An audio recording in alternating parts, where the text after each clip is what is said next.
And the polls close momentarily in Massachusetts in a Senate showdown where there is so much on the line.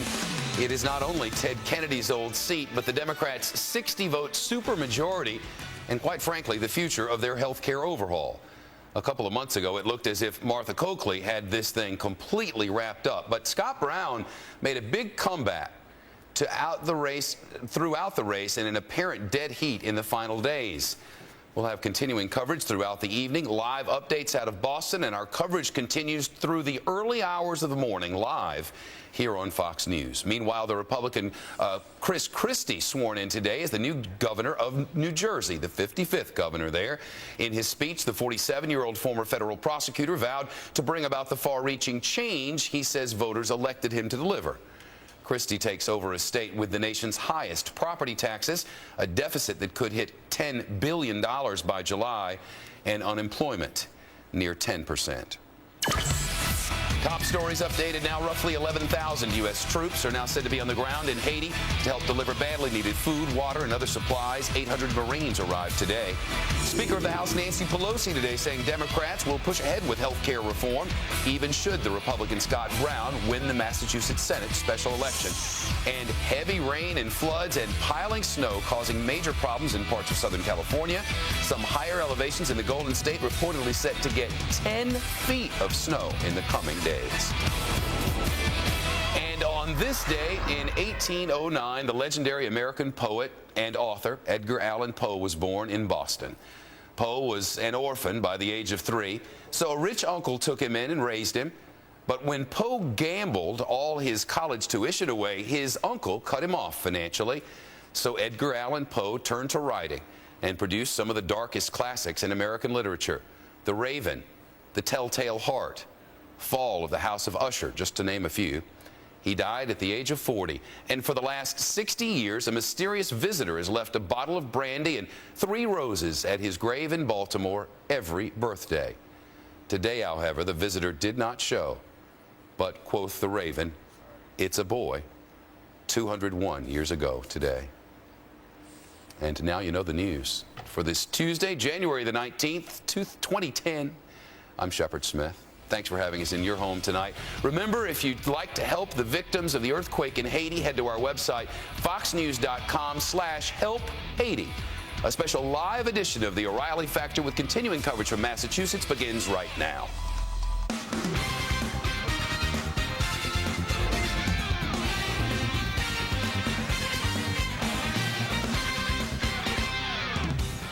Hi, I'm Bill O'Reilly. Thanks for watching this special edition of The Factor, the Senate vote in Massachusetts. No talking points this evening because we simply don't know what we're talking about. The polls are now closed in the Bay State, but no results yet. That's because there was no exit polling in Massachusetts today. Interesting. So we are just flying blind right now. The last poll by Politico had Republican Scott Brown up by 9 over the Democrat Martha Coakley. Now, that came out this morning. And if it turns out to be true, the American political landscape will change drastically. Thus, we have a lot to talk about for the next hour, and we begin with the very intense vote today in the Bay State. Thank you. I'm going to call the police. She continues to film me on private property. She's in violation of my rights, my civil rights, which we still have in spite of Nazis like you. Thank you, Rich. Nazis, did you get that? Nazis? Get out of here!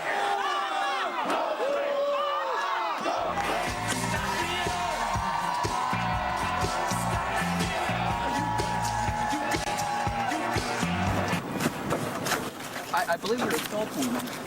You're touching me. Is that legal? Get out of our office! Excuse me, sir. I'm trying to. There's a man in front of me, sir. So many wonderful people here, just being part of something very, very special. I ask for your vote tomorrow. I would be honored to go to Washington and to work for you and with you. I thought it was inappropriate that she started, asking for people's votes when we're trying to remember Martin Luther King Jr. I think there's a lot of anger out there, no question about it. They should be directing it at the prior administration.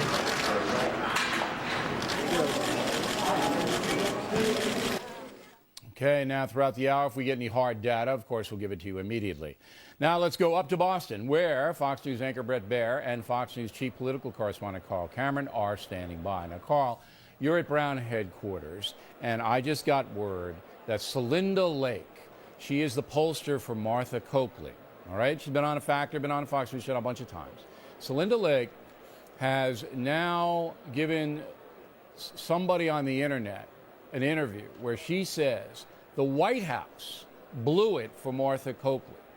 It's pretty stunning because Ms. Lake is the internal pollster. Of course, they were polling all day, and we understand that the polling is a dead heat. We don't know whether that's true or not, but that's what the word is on the streets of Boston. But for Celinda Lake to give an interview to the net saying that, hey, if we lose, it's the White House fault, that's not a good sign. Take it away. Well, there's been a spat in Democratic politics in Massachusetts almost since the day that Martha Coakley was nominated in the Democratic special election primary a couple months back. Listen, the White House, when President Obama was up here on Sunday, Bill, was putting out word to reporters all over Washington that they weren't sure that Coakley could win and they wouldn't be surprised if she lost. That set up a situation where the Coakley campaign had to defend itself. Today, we went to polling places in Quincy. We've talked to election officials in a lot of the major cities outside Boston. Turnout's high, particularly in Republican areas. When we went to Quincy, we talked to folks. A lot of them were Coakley voters, or at least had been, and they talked about how they sort of got disaffected by her sometimes detached campaign attitude, didn't like the way the campaign went, felt like the Democrats in Massachusetts had a sense of entitlement. We were talking to Democrats. This is the kind of intensity for Scott Brown that may prove very hard for her to overcome. The mood here, the place is packed, they're buzzing, and they're expecting to win. Whereas talking to Coakley staffers, Coakley campaign folks, Coakley supporters, and even Coakley voters today, Bill, they're just hoping that she can pull it out. Big difference, expecting to win, hoping to pull it out. All right, now, Brett, any word on Boston, which is the big dog, of course, in Massachusetts, where all the people live? Turnout in Boston proper, how was it? Well, turnout so far, Bill, has been characterized by the Secretary of State here as being high, over 50% across the state. A little bit less we're hearing anecdotally in the inner city of Boston and more in the suburbs, which could bode well for Brown. I do want to go back, if I could, to Celinda Lake's quote that you talked about, the Coakley pollster. You know, she specifically said if Scott Brown wins tonight, it's because Congress and the White House did not effectively go after Wall Street, right, and that they'll be blamed by independent voters for not focusing on Main Street. Now, if Martha Coakley manages to pull this out, squeak it out, it will largely, many people believe, be because the White House focused on the bank tax and changed the dynamic in the last few days to say that Scott Brown was against the bank tax that President Obama unveiled, and they hit hard in the ads on that. You may see that as one of the reasons Coakley's pollster is saying this. However, you're right, it doesn't bode well as far as optimism when she's also asked about White House Chief of Staff Rahm Emanuel and says that there's a circling squad from the White House blaming Martha Coakley for being a bad candidate. Yeah, it's just, look, we have to make it clear to the audience watching now that we expect to get rapid results in Massachusetts, by the way, because it's a sophisticated state. It's a small state.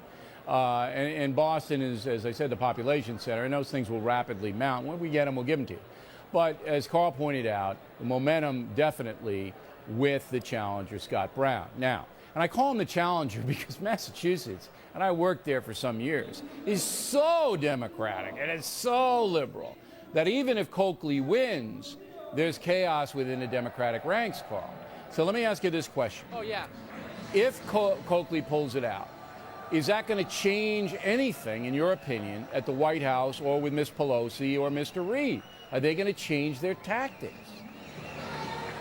Oh, listen, even if Coakley does pull it out tonight, the total effect of how close Scott Brown has been, and in fact in the lead, has terrified Democrats. And it's not just Nancy Pelosi, because frankly she'll be safe for her re-election in San Francisco.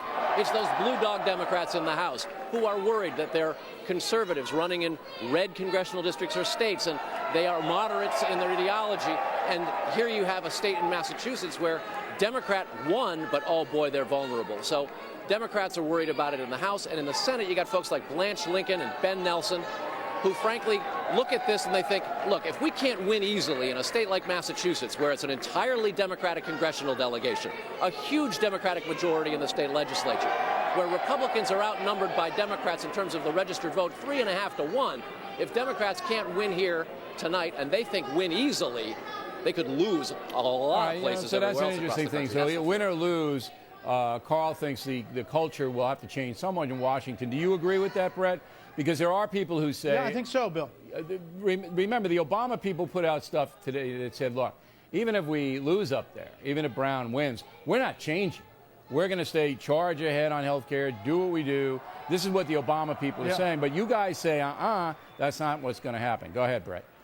Well, they'll be forced to, Bill. I mean, they won't change perhaps their blueprint, the way they're going to go about things, but there will be moderate Democrats who are so spooked by this election that they will really reevaluate their position on a number of things. If you remember, there are a number of House Democrats who went out on the limb for cap-and-trade legislation. They voted for it. They were fighting, a lot of blowback from their districts. Now this, with Massachusetts, the bluest of blue states, where even if Brown comes within 1 or 2 points and it's a very tight race, and Coakley pulls it out, there will be reverberation, and there'll be Republican candidates yet to be named that are emboldened by this to get in the 2010 election. Okay, guys, and I want to point out that in Massachusetts right now, there are 150,000 dead people still on the voting rolls. Just a little fact I pulled out there. I don't know how many got out in the bad weather today, but 150,000 dead people still registered to vote in Massachusetts. All right, guys, thanks very much. Coming right back with Newt Gingrich on how America will change if the Democrats lose Ted Kennedy's seat. The speaker is next. Continuing now with the special edition of The Factor, the vote in Massachusetts for the late Ted Kennedy's Senate seat. Joining us from Washington, Fox News analyst Newt Gingrich, author of the book Rediscovering God in America. So whatever happens tonight, Mr. Speaker, America will change. And let's take a Brown victory first. What do you think that'll happen if Brown wins in Massachusetts? Well, the first thing ought to be that every Republican in the country ought to look at every district and every Senate seat. If you'd said a few weeks ago that this was even going to be close, people would have laughed at you. And the truth is, Scott Brown deserves a lot of credit, both for the courage of having been an active state legislator where he was very outnumbered, and then the courage to run for this seat. So if he does win, I think it's probably psychologically as big a change as the election of 1994 when we actually took control. And the reason is you're in the middle of this tremendously big health bill. This is Ted Kennedy's seat. It's Massachusetts. Even the idea that this is close, and my personal hunch is he'll win tonight, but even if it just stays very, very close, as Carl Cameron said, Democrats are going to be shaken all over the country to have this kind of a result. There's no doubt. And I have some new data. Rasmussen snuck up there to do a little exit polling. I said there wasn't any exit polling. We didn't know about this, but it's just been handed to me. Among voters who decided in the last few days, Coakley broke 47 to 41. That's good news for Martha Coakley. But 22% of Democrats in Massachusetts voted for Brown. Now, that's good news for Brown. So I can't really decipher anything from that, other than it will be very, very close. So it's not going to be a blowout on either side. Now, if Coakley wins, and we got a signal from the White House today, and some people believe it and some people don't, that if Coakley wins, it's business as usual. They're going to ram home the health care, Obamacare. They're going to go on to try to get cap and trade. They're going to do their liberal talking points, and that's it. Let the chips fall where they may. You know, I watched both Joe Lieberman and Evan Bayh today, both of whom said that the Democrats had better take this election seriously, and they'd better understand how deep the anger of the American people is. I do believe that at the level of Rahm Emanuel, President Obama, Pelosi, and Reid, they're going to run the machine as hard as they can as long as they can get away with it. The question is going to be at the margin, whether they start losing members. Remember, Speaker Pelosi only barely got the health bill out of the House the first time. After what we've seen, Democrat Vic Snyder, behind 17 points in a poll last week, decided to retire. Democrat in Cincinnati behind Steve Chabot, 17 points in a poll yesterday. Democrat in Michigan behind 7 points in a poll this morning. Harry Reid behind by 10 points in Nevada. There's a point where the American people, the will of the American people, begins to have a big impact. And at the margins, people just start saying, no, I'm not going to vote with you. I can't do this. Well, there is we'll see whether or not what that's you say already is happened. true, because Pelosi only got it passed by, what, 3 votes, or was it 6 votes? By 3 votes. Yeah. If what you say is true, if everybody's going to be scared because no matter what happens, if Brown win, then they know there's a rebellion. And if Coakley wins by 1 or 2, they know that every Democrat seat is in trouble. She's never going to get it. They'll never get it passed through the House. I think this is... I've always thought that this was much harder than people expected, because you take a 2,000-page bill from the House and a 2,500-page bill from the Senate. You go off to a bunch of secret negotiations. Nobody knows what you're doing. Nobody knows how it's scored. Nobody knows who it affects. Then you go out and you say to some marginal members who are trying to run for re-election, gosh, why don't you put your neck on the line for this secret document that the big boys have all created? And it gets harder and harder. And I think we're a long way from concluding this. It's obviously better for the president and better for the Democrats if Coakley wins, although in an ironic way it may mislead them into underestimating how angry the country is. My sense is, in a week where you had Governor McDonnell sworn in Virginia, you just had Governor Christie today sworn in New Jersey, you have Scott Brown right on the edge of winning an election in Massachusetts, it wouldn't hurt the Democrats to slow down a little bit and look carefully at the message being sent them by the American people. Is there any difference between 1994, when the same thing happened to Bill Clinton, and now? Personalities of President Clinton, President Obama, are they different? Anything different? There are a lot of differences. The most sobering one is one that I saw a column last week where the point was made that there have been 12 months in even numbered years when there are elections. There have been 12 months since World War II where unemployment was above 8%. Charlie Cook made this point. All 12 months were in 1982, and we got clobbered. We lost 29 seats. Now, you're going to have every month this year unemployment above 8%. It may well be above 9%. It could be at 10% or higher. If that's true, then the Democrats have a much tougher environment than the Democrats had in 1994. And that's the first big difference. The country's angrier, it's more worried, the problems are bigger than they were in 1994. And if that continues to be true, you could see an election much bigger than 1994 by the time we get around to November. Is the hyper media, the 24-hour news service, the net where you can get information every second, I think that also heightens all the tensions, political tensions in the country. Well, I just don't think we've found yet a new generation of politicians who've learned how to live with it and how to deal with it. Every generation of politicians has to find a way to cope with the communications media of their generation, whether it's Franklin Delano Roosevelt on radio or John F. Kennedy and Ronald Reagan on television, or what we now have. And they'll have to learn how to do it. The fascinating thing to me the last 10 days is Scott Brown was raising $1 million a day on the internet, an all-time record for a Senate candidate. All right, Mr. Speaker, thanks very much. We appreciate it. In a moment, Barack and a hard place. The president cannot be happy about the intense situation in Massachusetts this evening. Crowley and Combs have some thoughts directly ahead. All right, my spy in Boston says 4% of the vote has already been counted, and Brown is ahead 52-47. Means nothing.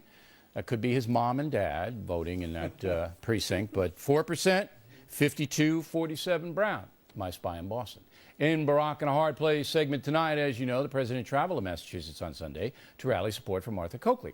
And if Ms. Coakley loses tonight, the president will most likely lose as well. But that's not how the White House spun it today.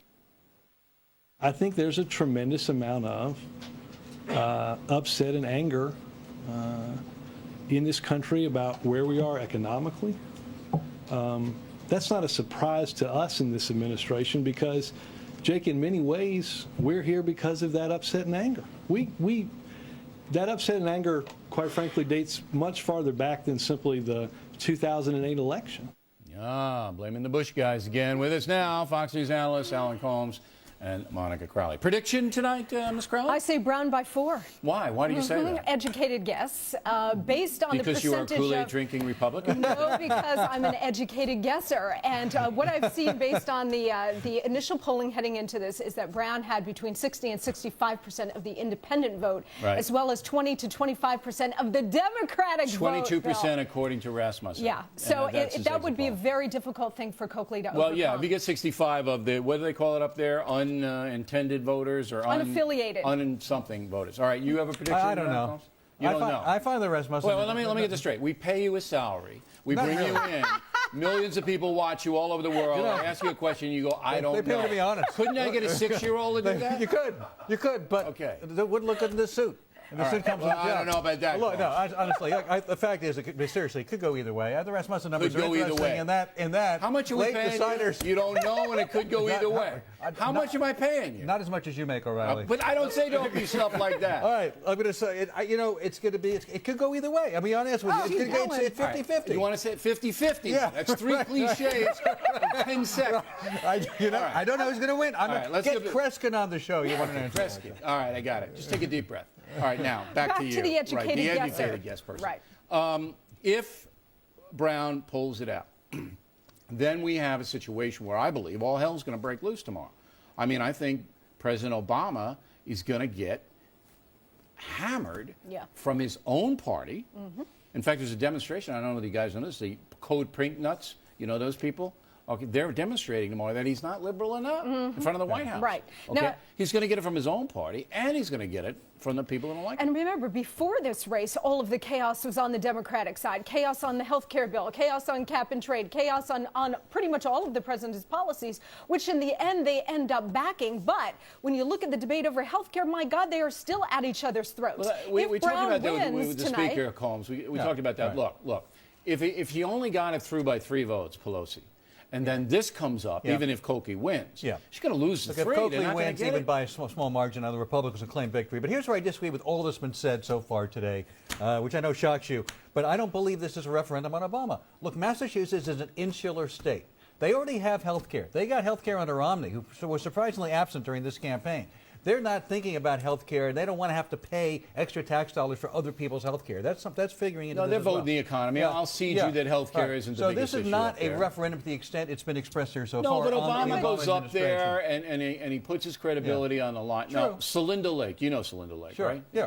Pollster comes out on the net and says, hey, it's the White House's fault if we lose. That's not a good sign. But whether it's Giuliani on the left, on the right rather, or Obama on the left going and campaigning, Massachusetts voters are not paying attention to the national. Rudy Giuliani is not president of the United States. Barack Obama is. He put his credibility on the line in New Jersey. Democrats lost. Virginia, Democrats lost. And again, look. But what about Celinda Lake? What about the Ted Pollster for Coakley going on the net before the polls even close and blaming the White House and throwing her lose? Essentially down the stairs, but saying that it's the White House's fault if we don't look. Look, what happened last year in New Jersey, Virginia, and Pennsylvania, where Republicans swept across the board, was not an aberration, Bill. And even if Scott Brown loses by a razor-thin margin, it will show that the American people are like Howard Beale. We're mad as hell. We're not going to take it anymore. I don't think that Democrats can be blind to the idea that they have to pay attention to the anger in America. And no matter what the result of this is, there has to be. Because they don't like incumbency, generally. Republicans in office, they be angry at them. Whoever's in office, they're going to be angry at. On the other hand, the flip side, let me finish this, is that Republicans can't go so crazy and take this for granted and get arrogant about it and decide, okay, 2010 midterm elections, we're going to win now. You risk going overboard in victory. Like you guys did. Look, what we're looking at here is going from one change election to another, Bill. And the 2008 in a very quick turnaround. And that's because 2008 was not a great embrace of the far left, the kinds of policies that Obama has espoused since he's been in office for the past year. 2008 was largely a repudiation of George W. Bush. We are still a center-right country. This administration and this Congress has been so far left, they've taken the country off the cliff, and that's why you're seeing the reaction you're seeing. So far left, going into Afghanistan, so far left, taking the public option out of health care, so far left, keeping Guantanamo open. They've not been so far left. Issue, Alan, that's the problem. They have not been so far left. They could have done a more stimulus. So let me get this straight. So you don't think President Obama is going to be damaged if Brown wins? I think it's not going to be to his favor. I think it could be slightly hurt, but not to the extent that the right wing would like to think it's going to be damaged. How much damage do you think is going to be done to the president? I think this is tremendous, and the question so will be whether or not 40% of job approval? Probably. Yep. He will achieve George W. Bushness, a 40% job approval quicker than Bush You did. risk overstating the effect I got of new this numbers. 7% of the vote counted Massachusetts Brown, 51 Coakley, 48. Okay? Monica Combs, thanks very much. We appreciate it. Play more as the factor moves along. This evening, the French are criticizing the U.S. military in Haiti. Are you kidding me? The French? Are you kidding me? Geraldo has some thoughts.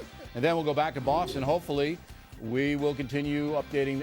Hopefully, we are going to continue updating the data for you. The quickest, the fastest, and the best as we continue.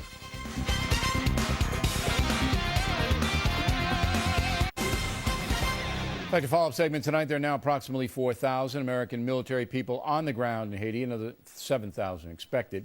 But predictably, some are criticizing America's effort to help that devastated country. Yesterday, we told you Hugo Chavez doesn't want U.S. troops there, and now a French minister in charge of humanitarian aid is also criticizing our military presence. Here now, Fox News anchor Geraldo Rivera was in Haiti over the weekend. Can you believe these pinheads? Especially in France. France gives $14 million as opposed to Great Britain, $33 million. The USA is going to be about $250 million to $500 million. And these guys have the unmitigated gall to criticize our military providing security. Well, I think that's preposterous, and I also think that the French President Sarkozy is now, rejecting the criticism of this one minister. It has to be the guillotine, Geraldo. Right? You see what I'm talking about? Rejecting the criticism. I don't want to see his head cut off, but I want him in there. So he has to look up and just frighten him a little. I was at the airport, and I have to say I was underwhelmed by the French contribution, at least up until yesterday. How about Hugo Chavez, one plane? One plane. He at least is sending, over 200,000 gallons of diesel fuel, I understand, through the Dominican Republic. But Hugo Chavez is an anti-American. He's a Yankee hater. Right. He goes for the effect, for the burlesque of it. The French minister, I think that was very unfortunate because I don't even think he represents his government. And France, Haiti used to be a French colony. Absolutely. You would expect them to be much more concentrated in their efforts right now because the need is so dire. I'm telling you, Bill, this is the worst thing I have ever seen. That's interesting because you've seen it all. And Geraldo told me off camera before we started the segment, this is the worst thing he's ever seen because the area is so small and the death is about 200,000. So you can imagine the impact. And there is death on every block. And also Haiti, a nation where the per capita income is $300, is also an extremely young nation. There are more babies and young children. A lot of the parents are dead from the AIDS epidemic. Many of the families are split up because of the refugee situation. They get on those rickety boats. They try for the Miami, the Florida coastline. It was a broken country before the dysfunctional government. Right. It is. I think to even call it a government is a gross overstatement. It is corrupt. It is on the verge of anarchy. I said last week, and the left-wing press went nuts criticizing you and me and all of Fox News, and I thought our coverage was excellent, by the way, across the board.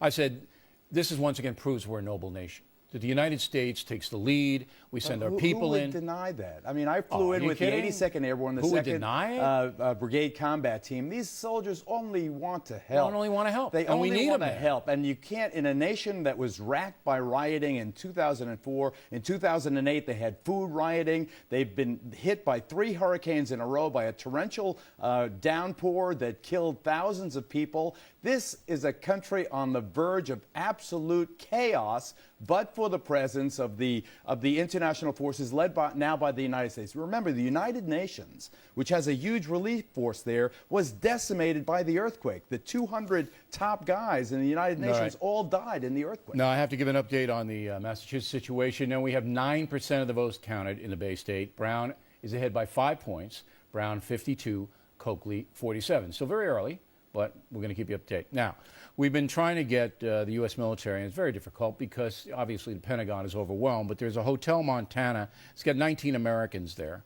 Hotel was destroyed, but they believe there are some people still trapped in there. Could be alive because there might be water and food in that hotel. Trying to get the Pentagon to go over there, but it's almost impossible to move around in that country. It is impossible to move around, but more importantly, we have some search and rescue teams from New York City and from other We got to get them to the Hotel Montana. But the problem is that the 82nd Airborne has no heavy lift capacity. We have no cranes if we can there. get them we there, have no bulldozers. Right, there. I got it. But if we can get them there and see if anybody's alive, that's the first step. Now we call the Pentagon again. I'm not blaming the Pentagon, but I'm sending a message here. We got to get Americans to this Hotel Montana. It's in the foothills in Port-au-Prince.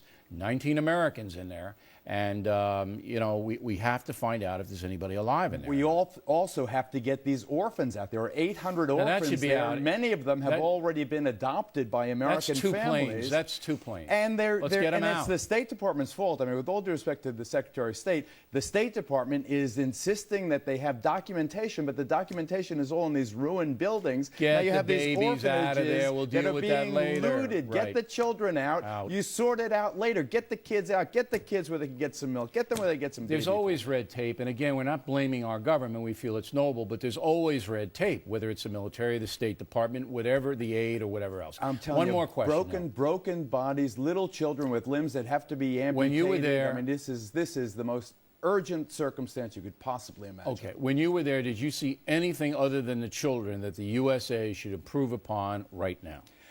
Well, I think that the Army Corps of Engineers should be working with the United States Marine in their amphibious capacity to get heavy equipment ashore. Admittedly, the port is a wreck. All right, so still, you can get heavy equipment ashore. Through the port. Let the tractors come ashore. Let the heavy equipment come ashore. Use our amphibious capability to get the heavy lift we need. This is giving out, you know, you feed a person. 12 hours later, they're hungry. You give a person a bottle of water. 6 hours later, they need another bottle of water. This is a huge effort. All right. We've done a trickle. The world has done a trickle. We need a torrent of relief. Well, thanks very much. We appreciate it. When we come right back, now the ACLU wants information about missiles that are killing terrorists, the drones. Is it legal? Has been investigating that. And then we'll take you back to Boston as the very important vote there continues. Right now, Brown is up 5. We'll be right back. The #1 cable news show for 9 years and counting. The O'Reilly Factor.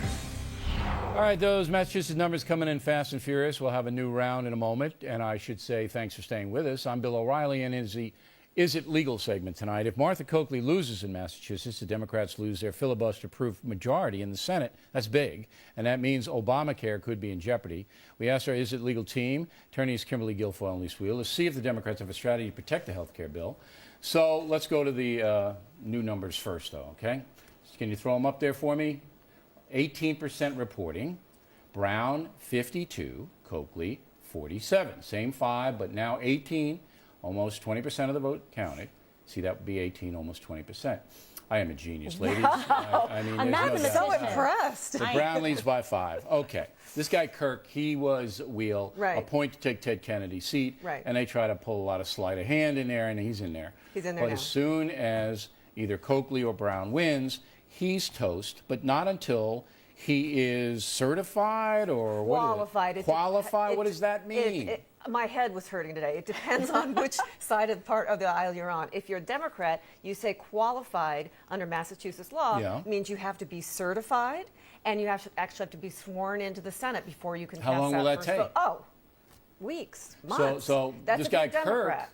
Kirk could be sitting there for weeks to vote on health care. Yes, he could. If you're a Democrat, that's what you say. If you're a Republican, you read the mass law and you say, wait a second, qualified just means you have to show residency, that's easy, age, that's easy, and citizenship, that's easy. I think the truth lies somewhere in between. But it's still undefined, so we could have a nasty court case. We could absolutely take it to the judge. Do you think that's what'll happen? That's the problem. Sure, Yeah. why not? That's the pattern in practice these days, isn't it? But people get real mad, boy, if that happens. They sure do. This is a question of credibility and legitimacy. Yep. What are they going to lose with the Democrats? They trying to push this through against the will of the people. Well, I hope assuming that Brown doesn't gets happen because in. that'd be one big mess. And they'd go to the Supreme Court, have to go to the Supreme Court of Massachusetts. They're pinheads. We know who they are. Then have to go to the U.S. Supreme Court. They'd have to block health care. Ladies and gentlemen, it would be a debacle. So we're not going to take it any further. But you swear that this is vague and you don't know. It is vague. All right. It is vague. And you're backing her up. Yes, and I have one little tidbit, which is if Brown wins, tomorrow he starts getting paid as a senator. So there's a good Tomorrow argument he gets there. paid. Well, he might be getting paid tomorrow because there's 21% of the vote in, and Brown's ahead. by 8 now, by 7, I'm sorry, I can't even add. But he's ahead, and there we go. Okay. ACLU, Guilfoyle, yes, wants to know everything that we do in the war on terror. Doesn't want any secrets, wants Al-Qaeda to know everything. I think ACLU should open a little office up in Tora Bora, right up there, so they don't have to really go through the media. They can talk to Osama bin Laden face to face. Directly, hang their shingle there. They want to know why we fire drones, where, who gives the orders, and all of that, correct? The whole thing. They filed through the Freedom of Information Act. They want Obama to tell them everything in terms of civilian casualties, our criteria for these predator and drone. Who gives the order? Yes. Right. What are the criteria for deciding this? This is unbelievably foolhardy, dangerous, and jeopardizes our national security. Let me ask you this, it shouldn't be allowed. Yeah. Could we have a Predator drone, a Hellfire missile, on the ACLU headquarters?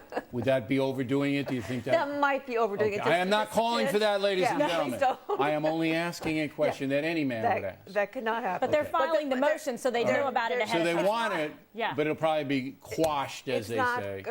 Not going anywhere. Will is adamant about it. Yeah, and they're questioning the legitimacy of the Predator drone strikes to begin with. They don't want it. Right. They don't want any of that. But this is a war on terror and global terrorism. And there's an executive order saying that these overt are okay and permitted. So. Okay. Now, David Letterman is the victim of an extortion plot, as you may know. And the guy who did it, a former CBS employee, wanted to get the case thrown out. What happened, Will? Well, the judge did the right thing and said, no, I'm going to let this go to a jury because there are issues of fact that a jury has to decide. The only way the judge could have thrown the indictment out is if the judge said, there are no factual issues here at all. They're just legal issues, which I decide against you, defendant, or I'm sorry, against you, Letterman. And that didn't happen. All right, so the genesis of the case, Guilfoyle, is that this guy walked up to Letterman in some capacity and said, pay me millions of dollars or I'll write this book or whatever the screenplay is that says you did a bunch of stuff with your employees, right? Yeah, stripped down, that's what it is. And what he should have done was got an attorney, went ahead and presented this as a business proposal. Things like this happen every day. But he did an extortion attempt, and that makes the guy's him a criminal. an idiot. But it is. So the judge would have been irresponsible in throwing this out. Right. The judge made the right call. He said, as a matter of law, the case will stand. The indictment holds up. You may, however, argue it. You can argue it and let the jury decide. Right. But it is a big mess. Exactly. All right. In Massachusetts, this is a terrible story. 18-year-old girl, okay? She's out, popular girl. She's partying with her friends. They're drinking shots and everything else. She gets bombed. All right. There's the girl with her mom. Yeah. This is in a suburb of Massachusetts. She says, I have to go home. She's too drunk to really know what she's doing. Her friends steer her into a swamp, and she drowns, correct? Is that how They didn't quite steer her into a swamp. They suggested, well, maybe go home that way towards the swamp. Pointed her in that direction. Look, Bill, they were all I just drunk. said they steer her into a swamp, and you said they didn't. They pointed her into the swamp. No. Is there a legal term I'm missing? Semantic gymnastics. Right, they said go over there, and there's water in a swamp. Go over there. Okay, that's not good. That's not good, but they're not going to be held liable because it's wait, don't get out in front of this. All right, so the mother then, the girl drowns. She's intoxicated, she drowns. And the mother says, hey, I'm going to sue those kids who directed my intoxicated daughter into the swamp. And you're saying they don't have a chance? No chance at all, because there was no quote-unquote duty of care from one teenager to another, and they didn't, and they will be coming down to steering versus, hey, why don't you go over there? They're all drunk. But there is a case against the adults. There was a mother involved who let the kids drink at her house. There was before this happened. Okay. Where they so got there's drunk. a civil suit, but there's no criminal and suit. it's up. Many states have upheld this. Wisconsin, New Jersey, Michigan, Washington Supreme Court. All right, I just thought it was interesting. Ladies, thanks very much. We have some new numbers here. 25% of the vote counted. Brown 52, Coakley 47. So, shaping up. In a moment, we will go back to Boston, where the very important votes are now being counted, as this special edition of The Factor continues.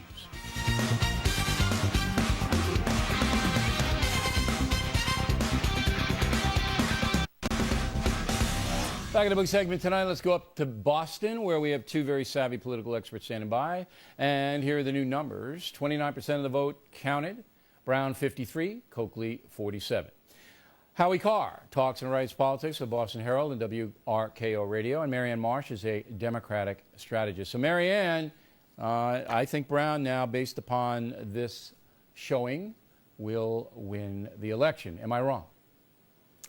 No, can't say that you can't, that you are, Bill, and if these numbers hold, certainly not. It certainly looks like that's the trend. It looks like Brown may pull this out tonight. Are you going to cry, Marianne? Are you going to? Not on TV, no. No, afterward, though? Because, I mean, well, you know, you're an old friend. We went to school together. I don't want you to cry. Are you okay? I am. I mean, it's obviously disappointing and to see Coakley lose, and there are a number of reasons for it. You know, you're a friend of hers, right? I do. I know her. I know her, and I'm very impressed with her. And when you win a four-way race against a sitting congressman, a multimillionaire, and the founder of Cityware by 19 points, you can't say she was a bad candidate in the primary. But this certainly is going to send a chill across the country to every Democrat with a title in front of their names, especially if you're up in 2010. How do you see it, Howie? I think it's a big victory for Scott Brown. They needed to get a turnout in the big cities like Boston. The turnout at 6 was only 33%. In the suburbs, it was twice, sometimes up to 75%. And in Boston, it was the white wards that were turning out, not the minority wards. Barack Obama did not produce in his visit on Sunday. The other thing is, Marianne, you know John Walsh. He's the chairman of the state Democratic Party. He's from Abington. Have you seen the numbers from Abington this evening, Marianne? No, I haven't. 66 to 34 for Walsh's hometown. Those are the kind of numbers that are being piled up in the suburbs. I mean, this is a total fiasco for the Democrats. Are you 100% sure, Howie, that Brown? Can you call the race? Yes, I'll call the race. All right, so if you're wrong, you'll next. throw yourself in the Charles River? Can I count on that? Like Bill Weld, I'll throw myself in the Charles River. All right, so how about you, Marianne? Will you call it? Listen, Howie, how long have I known you? Since you're like 8 years old, right? A long time. Right. A long time. Way too long. And you are a guy who knows the town and knows the state. So yes. Howie Card, on the record, on the factor, saying that Brown wins, it's a lock. Now, you know what I just came on the air, and before I did, somebody handed me a Celinda Lake internet thing. Did you see that, Marianne? Celinda Lake, the pollster? I heard about it, yeah. Yeah. I did. And I read this thing, and I went, whoa, she's attacking the White House already, and the polls aren't even closed yet. And that told me... And the DNC is coming back the Democrat, with its own that told me attack. that their internal polling, Coakley's internal polling, said it's over, even before the polls closed. Did you get that impression, Marianne?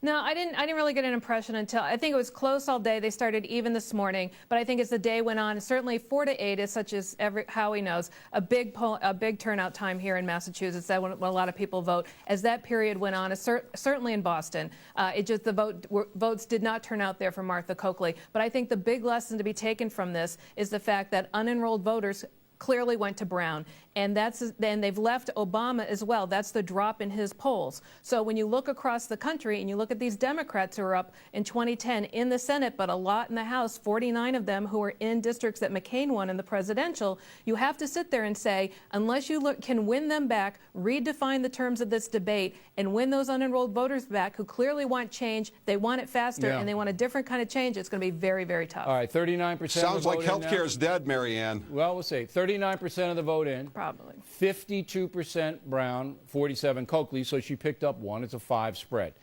Howie, the one thing, if you were to say to one, just pull one issue out that really teed off Massachusetts people, what was it? Healthcare, overwhelmingly. Everything else was secondary. So they don't Red like Sox, the Massachusetts healthcare deal that they have now? They don't like that? They don't want any changes in their health care, period. They're concerned. They're going to pay higher taxes.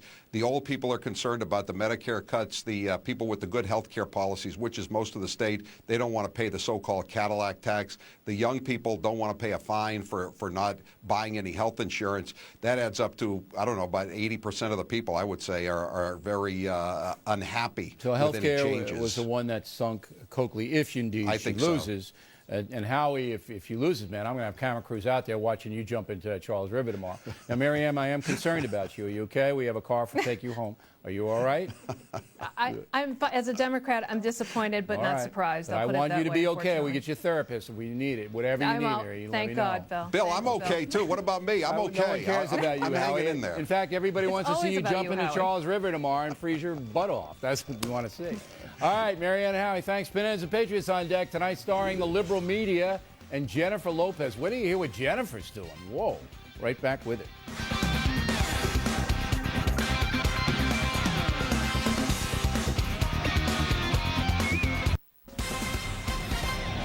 Time now for Pinheads and Patriots. As we all know, most journalists are liberal people. All the studies show that. And a commentator anchor on the very liberal MSNBC network, Mika Brzezinski, said this. I've worked in the mainstream media for all the networks. And I will say what people aren't saying. It's got a liberal worldview. There are great people working at the networks, and they're mostly Democrats, okay? Okay. Well, for being honest, Ms. Brzezinski is a patriot. On the Pinhead front, Jennifer Lopez took a shot at stand-up comedy during her appearance on George Lopez's show last night. Kind of bleak. You know, this week, Sarah Palin, La Cabrona, made her first appearance as a Fox News contributor, and afterwards she said it was a great experience for her because around here I'm only the 5th or 6th craziest person. Yes. Now, the Spanish that she said was the B word for Ms. Palin. Not funny, Jennifer. Go back to the little disco deal that you do. Pinhead, I believe so. And finally tonight, an update on the Beck O'Reilly Bowl Fresh Tour. The show at the Pasadena Civic Center on February 13th sold out in hours. So we're adding a second show. Beck is thrilled. Info on bowlfreshtour.com. And there's a Bowl Fresh gear right there. If you want some of that, go to BillO'Reilly.com. Yesterday, we sent a big donation to the Haitian Health Foundation. Thanks to you guys buying so much of this stuff. So keep it up. Now, once again, if you want the Pasadena show, it's bowlfreshtour.com. Now the letters. Laura Lowry, Bellevue, Washington. I am disappointed that less than half of those in the BillO'Reilly.com poll say they will donate to Haiti. Even $10 can make a difference over there.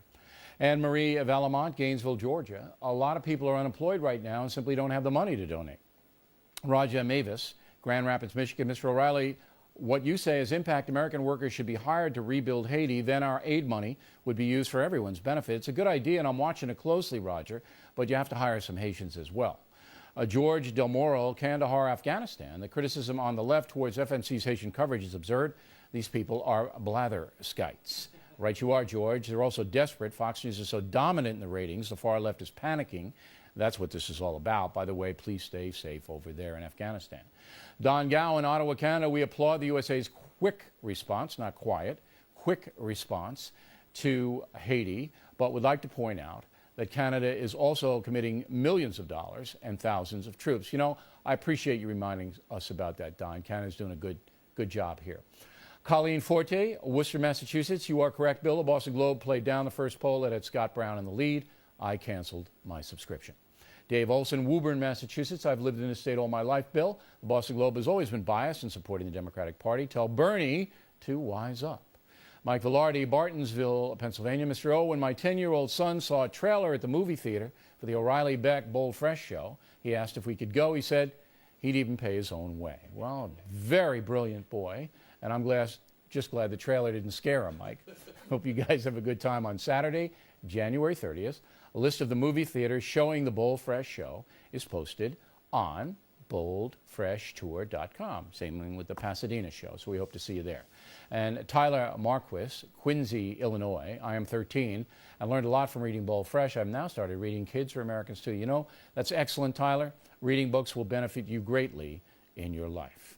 But our website, www.foxnews.com/O'Reilly. That is the Factor website on the Fox News band, different from BillO'Reilly.com. And then please email us with pithy comments, O'Reilly@foxnews.com, O'Reilly@foxnews.com. Name in town, name in town, name in town, if you wish to opine. And when writing to us, please do not be a blatherskite, as one of the correspondents mentioned. Not a good thing. And here are the latest numbers out of Massachusetts. More than half the vote counted, 52%. There's the board. Oh, I love that board, huh? Brown 53, Coakley 47. Looks like Brown's got it. That is it for us today. The Factor continues 24/7 on BillO'Reilly.com. Please check it out. I am Bill O'Reilly. Hope to see you again next time. And remember, this spin stops right here, because we are looking out for you.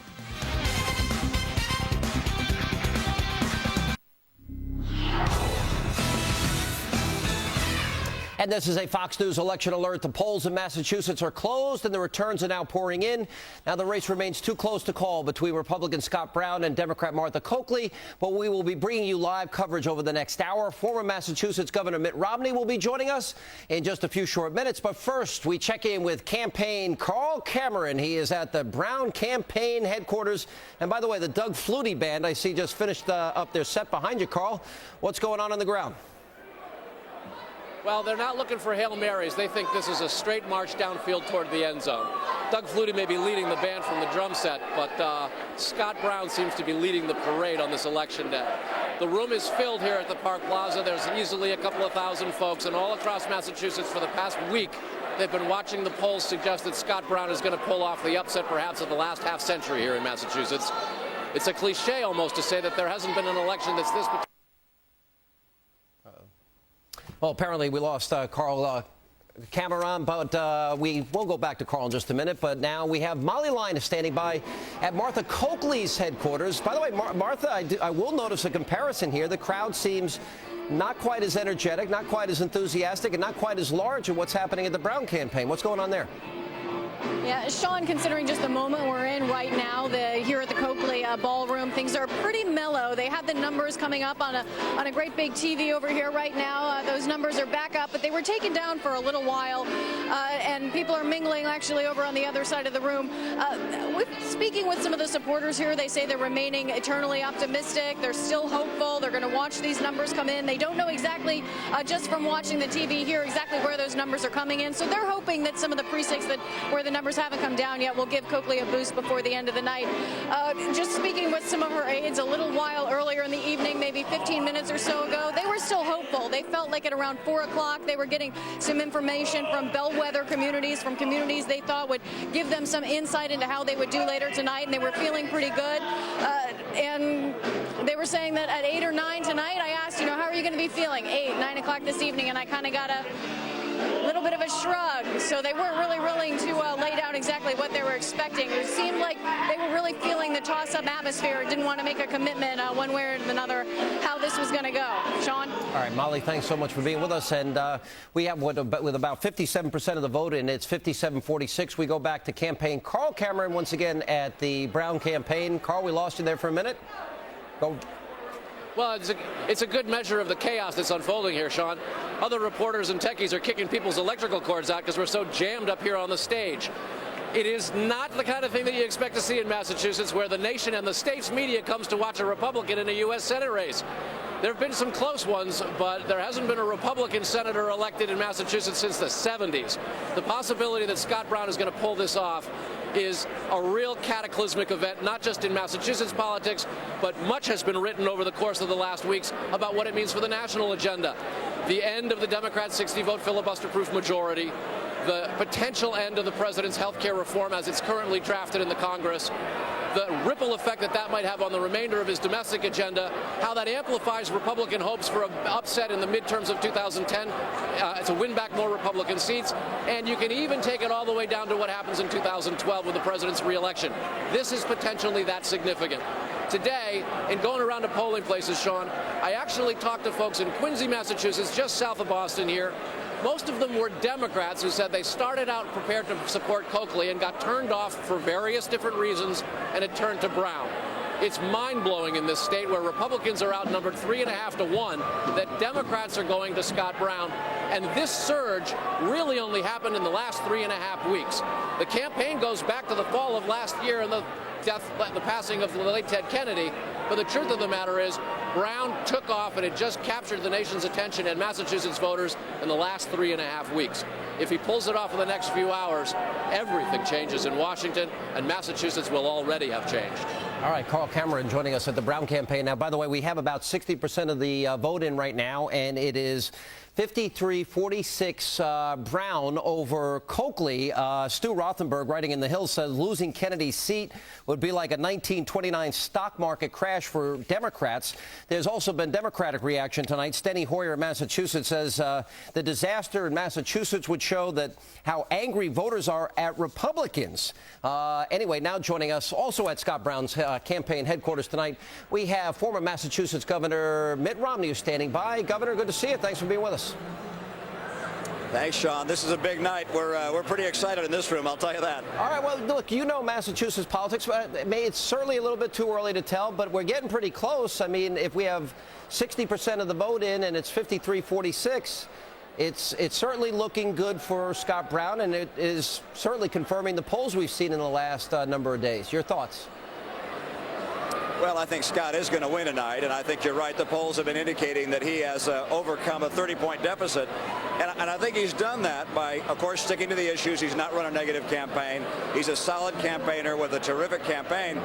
But this is really also a referendum, if you will, on the Barack Obama agenda, and I think a way of working in Washington, which is kind of an arrogant approach to politics in this country, shutting out one party entirely. That's not what Barack Obama promised. He has delivered something very different than what people expected, and I think the people here in Massachusetts, in the bluest of blue states, are saying they don't like that kind of arrogance. They want to see more balance. They want to see somebody who's actually, well, a believer in the people of America, not just the government of America. Well, I agree with you. I think this arrogance and I think a misinterpretation of the last election's results. I mean, you know, if you got to bribe senators to support your health care plan and you got to buy off unions to support your health care plan, and you're not going to keep your promise to be transparent and put it on C-SPAN, it seems to me that this is a reaction to that arrogance. Do you agree with that analysis? I do agree with that. I think a lot of people will look at the campaign issue by issue to try and understand why it is that Scott Brown has been so successful. But I think you put your finger on it.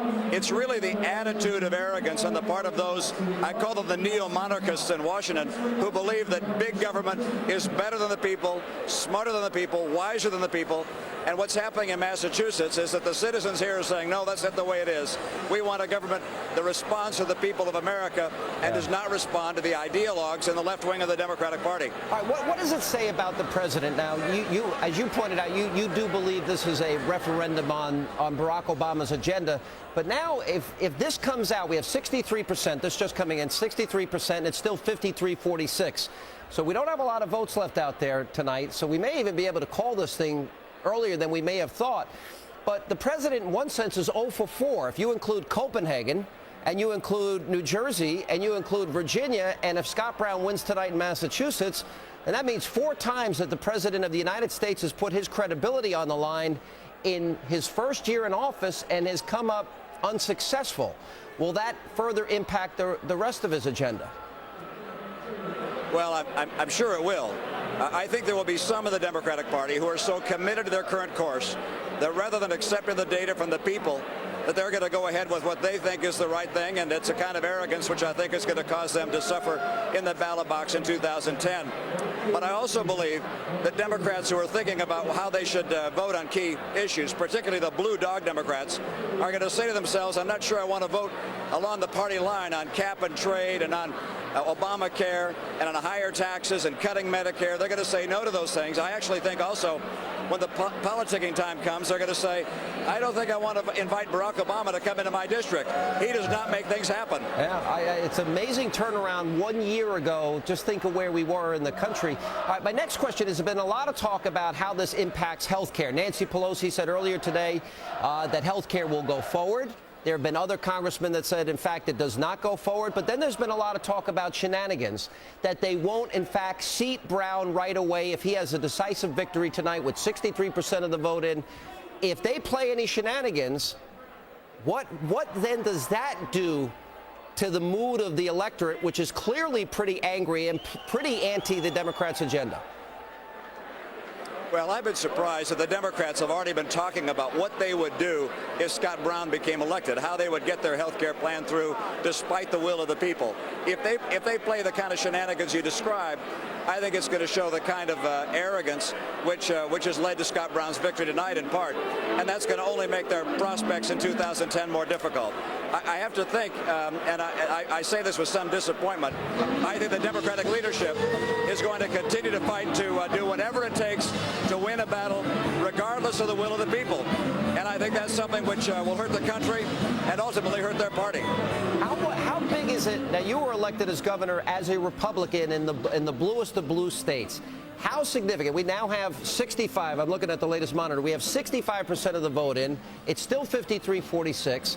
How significant is it that this is a Republican in the bluest of blue states? Look, look, you can't underscore how significant this victory is. This is a lot different than my victory. Republican governors have won before. I won as a Republican governor. Jane Swift, Paul Cellucci, Bill Weld won as Republican governors. But to have a Republican senator, that's unheard of. We haven't had a Republican senator elected in Massachusetts since the 1970s, and that was Ed Brooke. This is monumental. This is epic. This is Scott Brown is a great candidate. It is also that Barack Obama has disappointed the American people, and they're saying from Massachusetts they've had enough of it.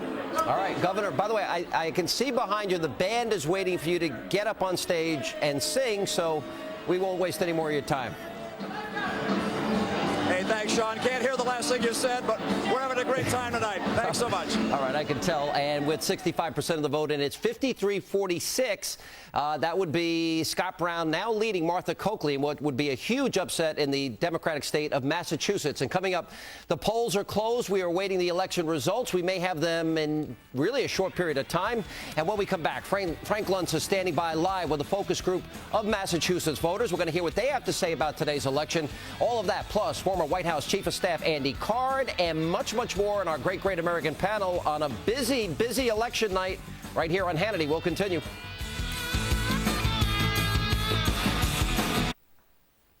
And we are monitoring the election results out of the Massachusetts special election. 66% of the precincts are now reporting with Scott Brown, the Republican, leading Martha Coakley, 53-46%. And joining me now with his thoughts on today's election is former White House Chief of Staff and Massachusetts native Andy Card is with us. Andy, welcome aboard. Great to be with you, Sean. It is a fabulous night for the Bay Staters. Well, it seems like you're pretty confident. Look, it looks like we're getting awfully close to being able to call this based on these early results and these early numbers. Stu Rothenberg in the Hill earlier today used a line that I thought was pretty interesting. He said, losing Kennedy's seat is like the 1929 stock market crash for Democrats. Would you agree with that? Well, it's winning the people's seat, Scott Brown winning the people's seat in Massachusetts. And yes, this is a huge wake-up call to the Democratic Party and a wake-up call to the Obama administration and the entire country. You know, America is getting frustrated with the arrogance of Washington, D.C., and it's personified by the Democrats and what they're doing. You know, and Steny Hoyer today, you want to talk about arrogance and being out of touch. He actually claims that this disaster, which he was predicting earlier today, is the voters showing anger at the GOP. You had Robert Gibbs. I mean, I guess everything in the world is George Bush's fault, but, you know, he's out there saying that, you know, that's not to talk about any previous administration, except, you know, he's blaming Bush pretty much for the mood of the country right now. At what point do they take responsibility for the fact they've governed for a year? Well, clearly what's happening in Massachusetts is not about yesterday. It's about today and what America wants for tomorrow. And the voters in Massachusetts, first of all, Scott Brown ran a terrific campaign.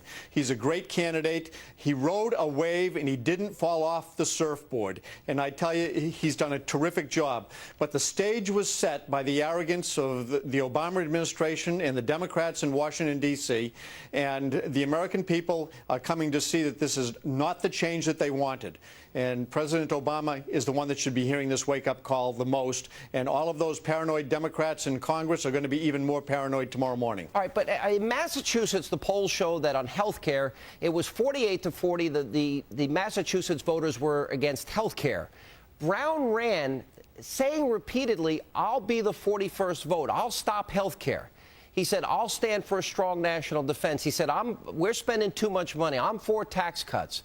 So in many ways, in liberal Massachusetts, he ran as a conservative.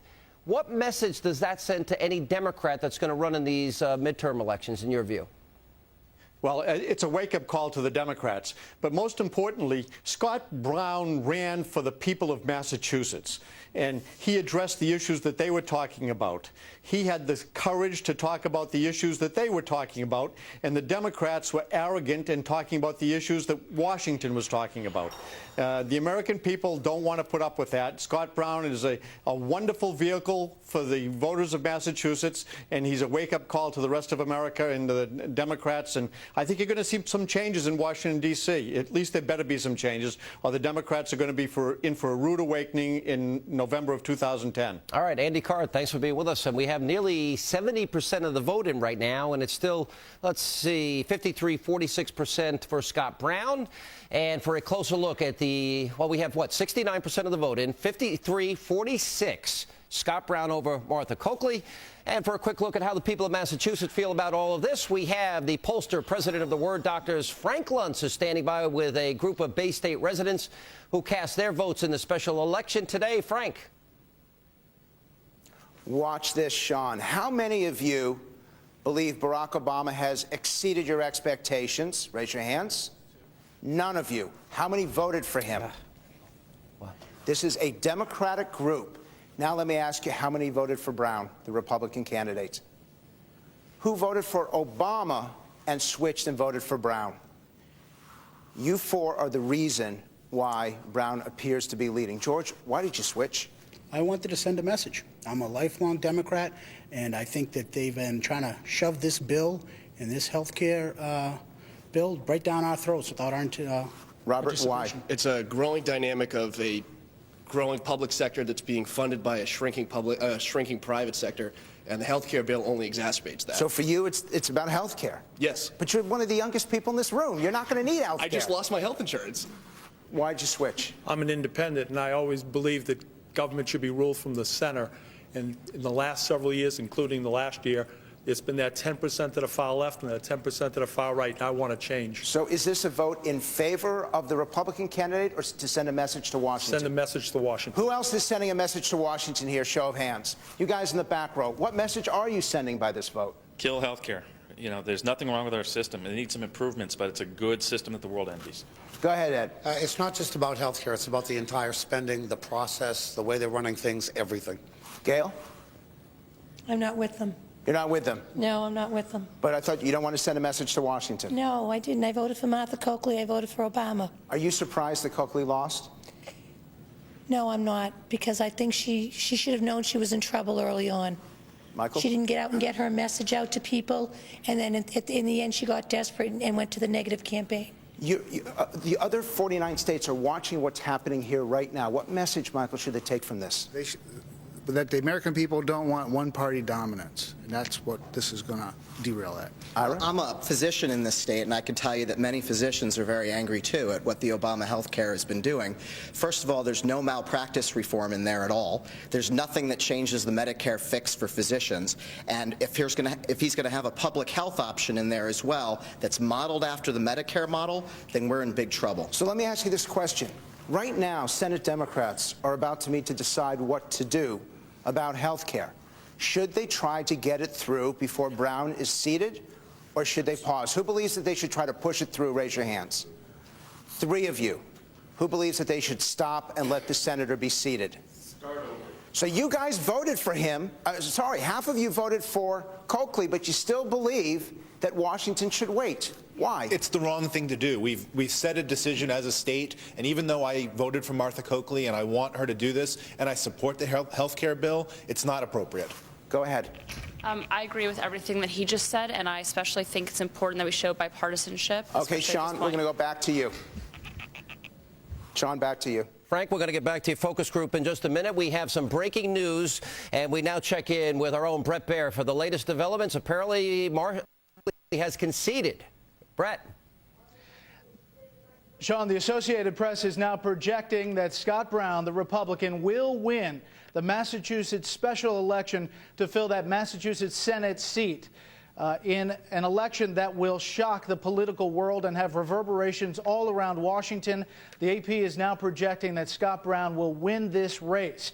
It appears that the turnout in Boston did not materialize for Coakley in the numbers that they expected, and Brown performed very well, even in some of the areas of the state, like the western part of the state where Coakley is from, the Berkshire County. Now you see Scott Brown at campaign headquarters. Scott Brown, the AP is projecting, is the winner in the Republican for the Senate seat, the special election, and this has not gone to a Republican in almost 6 decades.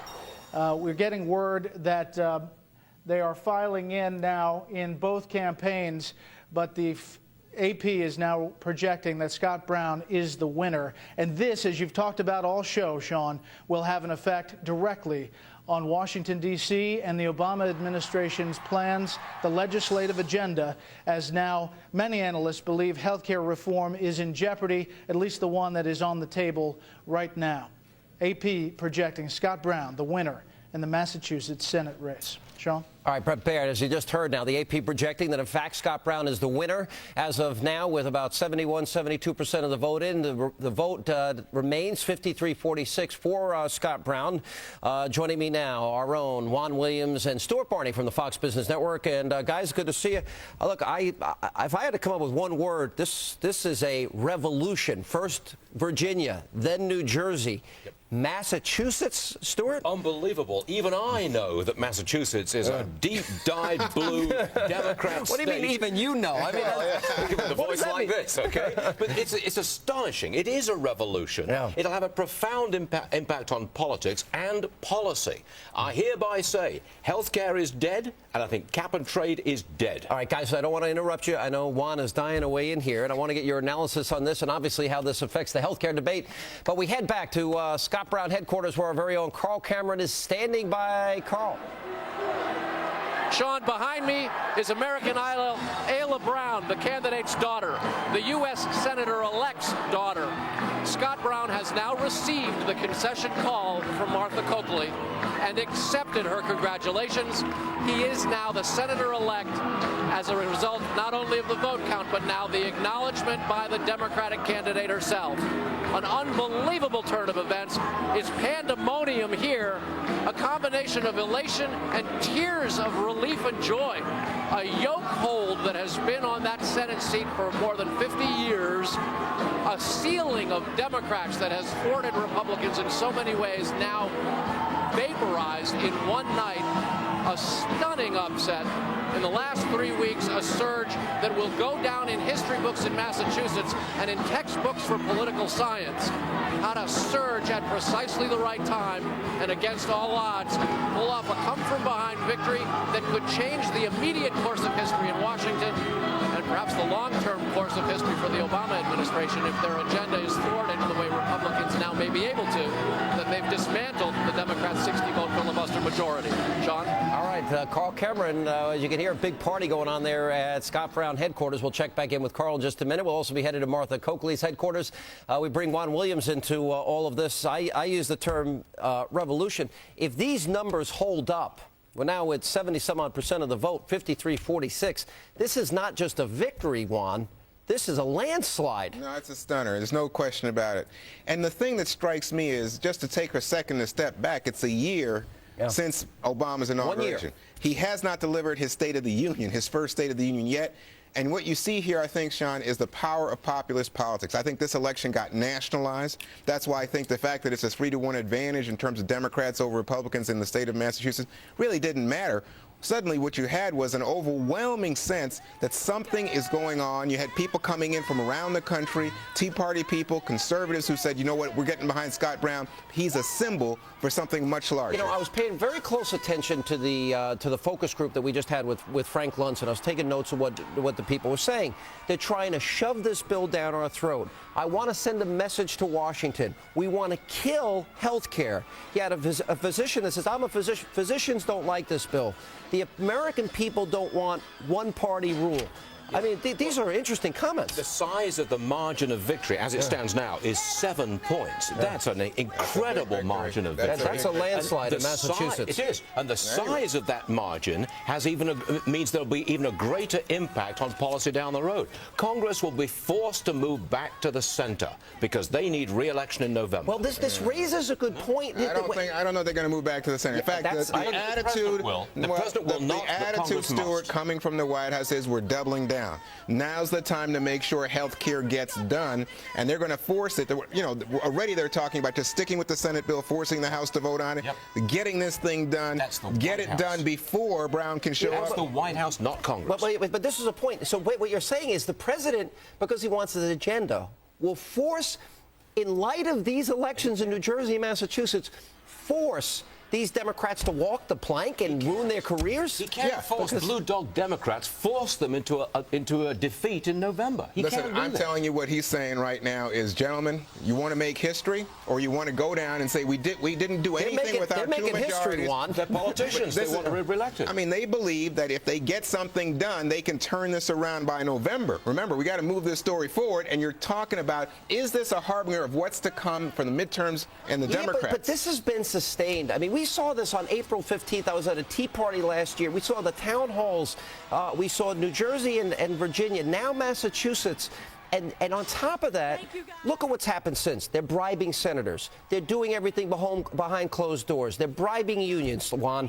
The people of Massachusetts are saying enough is enough. Look at those comments in that focus group. Wait till Obama starts to punch back, Sean. He's punching back already in terms of saying the bankers have been exploiting the American people. They're greedy, and they're going to get hit now by Obama. You don't think he's been punching back? No. He's going to punch back now and say, who caused these financial problems?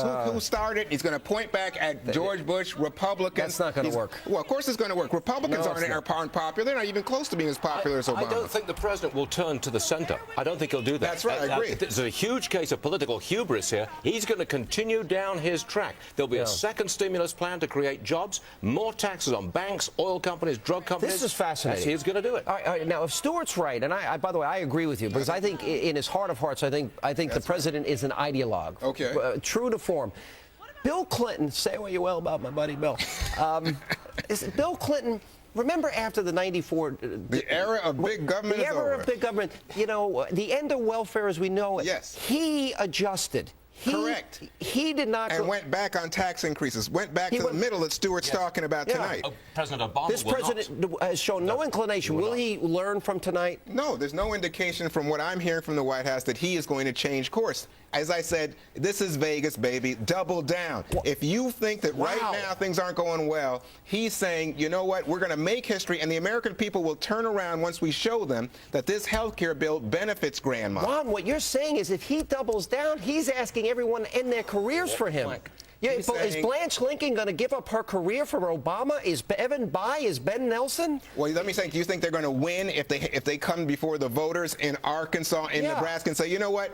We screwed up on that health care thing, and we did nothing, and you got nothing out of all that. Humility is kind of a good thing. I mean, to admit you're wrong and maybe you overreached. You don't understand how much political capital Obama and the Democrats have on this bill. And I might say, you know what? Health care? On the health care bill. How many people do you know who are jumping up and down saying, we've got to have this health care bill? It's a wondrous piece of now the numbers are turned around because the focus, Stuart, is all on the negatives. People don't like this aspect, the compromise, Sean talking about the bribes. But the American people think the insurance companies are way overboard. I got to get this last question in, and they're telling me to break here, but I think this is a really important question. If the Democrats follow through on this threat for shenanigans, if they don't seat Brown after this victory, if they use reconciliation to pass health care, what will the net effect of that be? An even bigger landslide to the Republicans in November. Agreed. Got to be. No, you know what? This is they're going to go for this nuclear option. They will consider reconciliation, but you know what? This is the moment for them. They're going to say, "This is it. We're doing everything, and we're going to get this bill. No immigration, no cap and trade. All about health care." And you bet they're going to the wire, baby. Wow! If they Juan, I predict if they do that, it's over. This will be bigger than 94. They'll pick up more than 50 seats, and the Senate will be in play. You want to see a real revolution? Well, it's like chicken. We apparently now we expect Martha Coakley is going to speak any moment. When that happens, we'll bring that to you. And of course, we're awaiting Scott Brown. The AP has now projected that Scott Brown is the winner in the special election in the state of Massachusetts right now with about 80-some-odd% of the vote in. If I'm reading that right, it is 52-47. Scott Brown over Martha Coakley. Now, we'll have the latest coverage as we continue here on the Fox News Channel. Let not your heart be troubled. When we come back, we'll get Willie Brown's take and our great, great American panel. Straight ahead.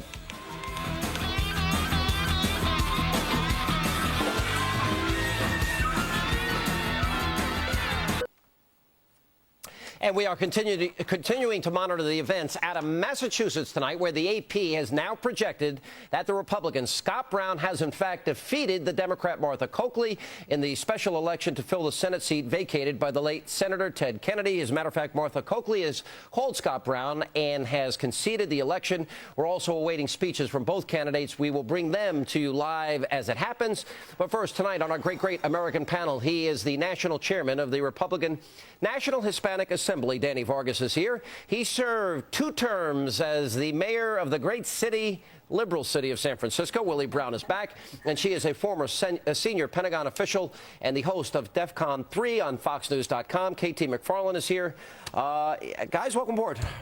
For general reactions to these results, almost a landslide because it is Massachusetts. Yeah, well, I'm wearing Reagan red, and I think it's the amazing thing.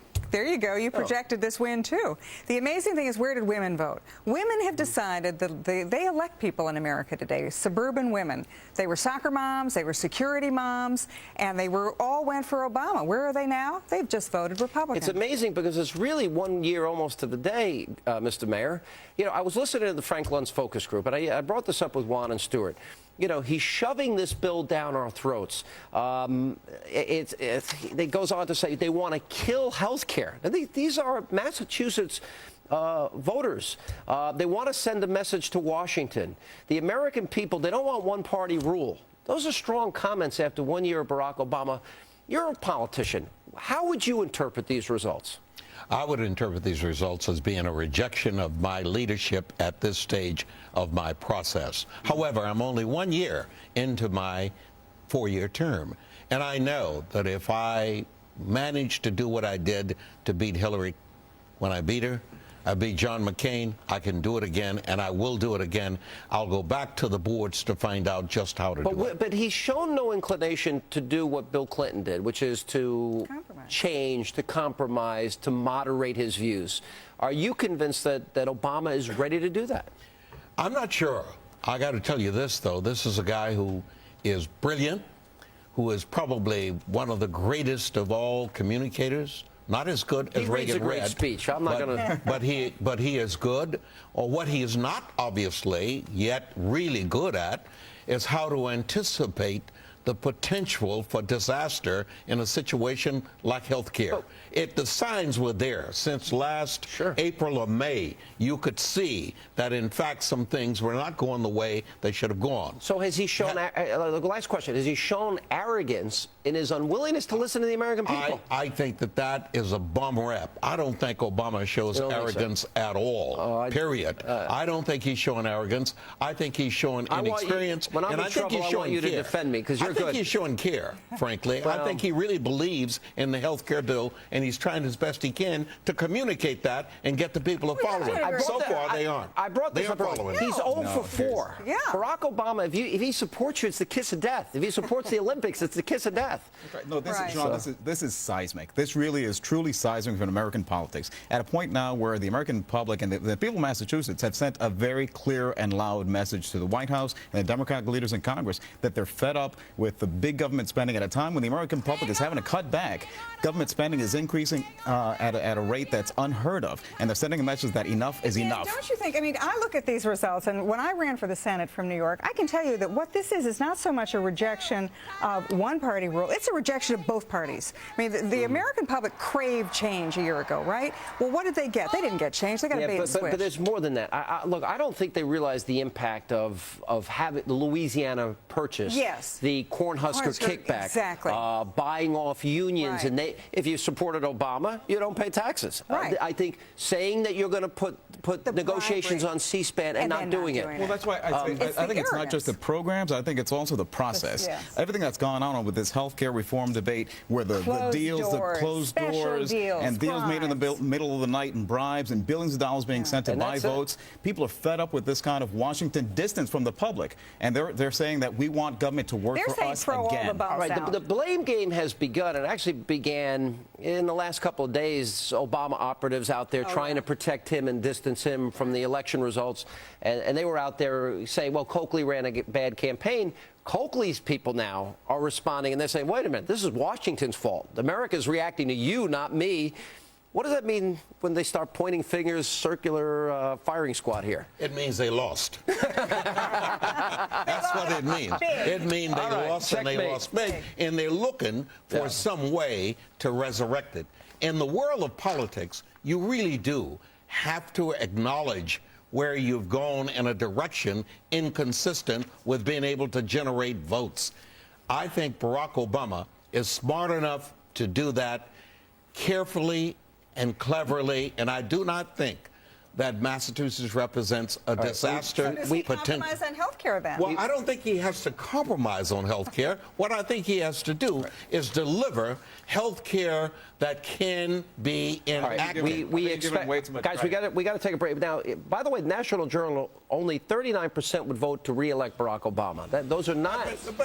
That figure means absolutely nothing at the moment. All right, stay right there. We got to take a break now. We're awaiting any moment now. Marcia Coakley will be, Martha Coakley, I sound like Patrick Kennedy, will be addressing her supporters. We're going to have that for you when that happens, as well as Scott Brown's speech when that happens. But first, it's time now to check in with Greta Van Susteren on a very slow news night to check in with what she has on the record in 19 minutes from now. Greta. Oh, what a shocker. It is indeed. We're staying by for those speeches. As you said, they may occur in your hour. They may happen in the next hour, but we're going to have those as soon as it happens. But we have Karl Rove tonight, Governor Sarah Palin, Susan Eskridge, Senator Rick Santorum, and others on this explosive news, because now that filibuster-proof Senate has imploded. So lots of changes. Back to you, and we're going to get the very latest on this. All right, Greta, we'll be watching in 18 short minutes from right now as Fox's coverage continues. As you can see, the AP is now projected with, 89% of the vote in. There you have it, 52%, 47%. Scott Brown, the winner in the great state of Massachusetts. We'll have more with our great American panel. And momentarily, we expect Martha Coakley to give her concession speech. And then later on, we expect that Scott Brown will be addressing his supporters. We'll have it live right here on the Fox News Channel as we continue.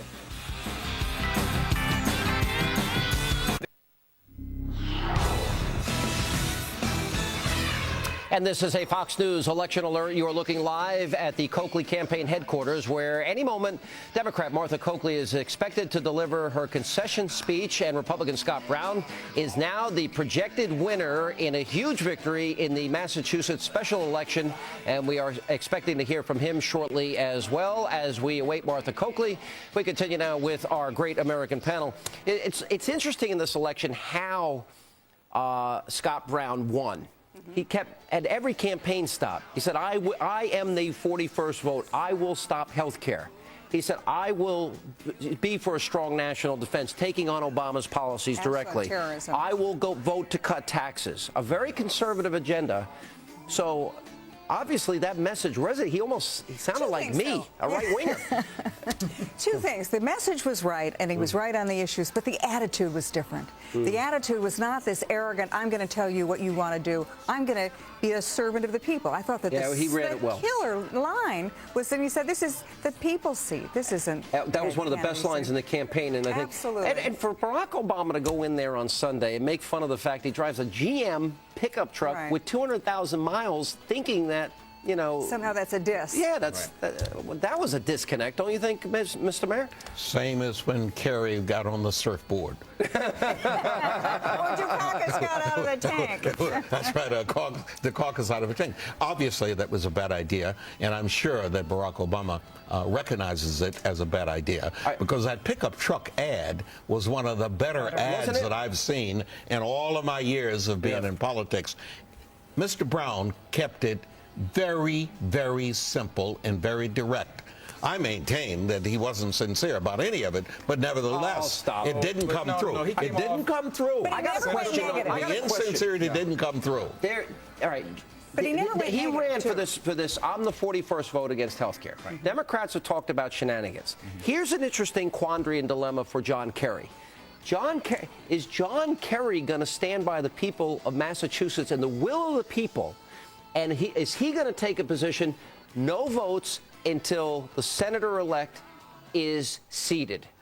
That's going to be an interesting dilemma for him. I'll say this to you, Sean. I said this was seismic earlier. If the Democrats play shenanigans with this process, either through reconciliation or delaying the certification of Senator Brown, this will be cataclysmic for the Democratic Party. This will be a revolution. This will be. They have a great gift. I think the Democrats have a great gift and a great opportunity to be able to step back and hit the reset button and actually get back to. This is still a center-right nation. Yeah, we need to be able to get back to the bargaining table and actually move forward a sensible health care reform bill that's not going to be a cataclysmic destruction of the Democratic Party. But the thing, if you look at the polls, okay, what's the most popular party in America today? It's the Tea Party. What's the second most popular? Undecided. What's the third most popular? Democrats, Republicans. If the Democrats shove this through on some tricky maneuver, then where is the public going to be? It's revolution time. Yeah, I agree. Yeah. I think if you think people are angry now, just wait. Just wait. Do you agree with that, Mr. Mayor?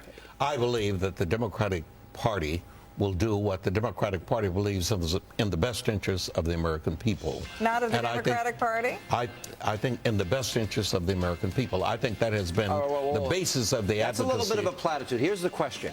If they try to sneak in the bill through reconciliation, if they try to pass this bill and not seat Brown, what will be the reaction of the American people? I think it will be outrage and anger and indignation like we have not seen in decades. Anytime the voters have spoken about a candidate, you must obey what the voters said about that candidate. So they need to see the him. Voters in my state on some issues will have the opportunity through the initiative of the referendum process to speak. Ladies and you gentlemen, obey that. But you don't obey Sean Hannity's interpretation of what the voters have said in Massachusetts. There will be Is every other Democrat, is every other Democrat, Blanche Lincoln, Evan Bayh, Ben Nelson, Joe Lieberman, is every other Democrat and every House Democrat now afraid for their endangered species? The Congress is made up of 535 individuals looking out for their own political careers.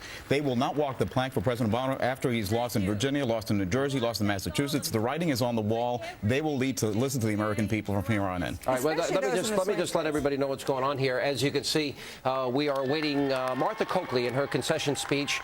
The AP has, in fact, called this race and projected that, in fact, Scott Brown will be the next senator from the great Commonwealth of Massachusetts. And also, we know that Martha Coakley has, in fact, called Scott Brown and conceded the election to him.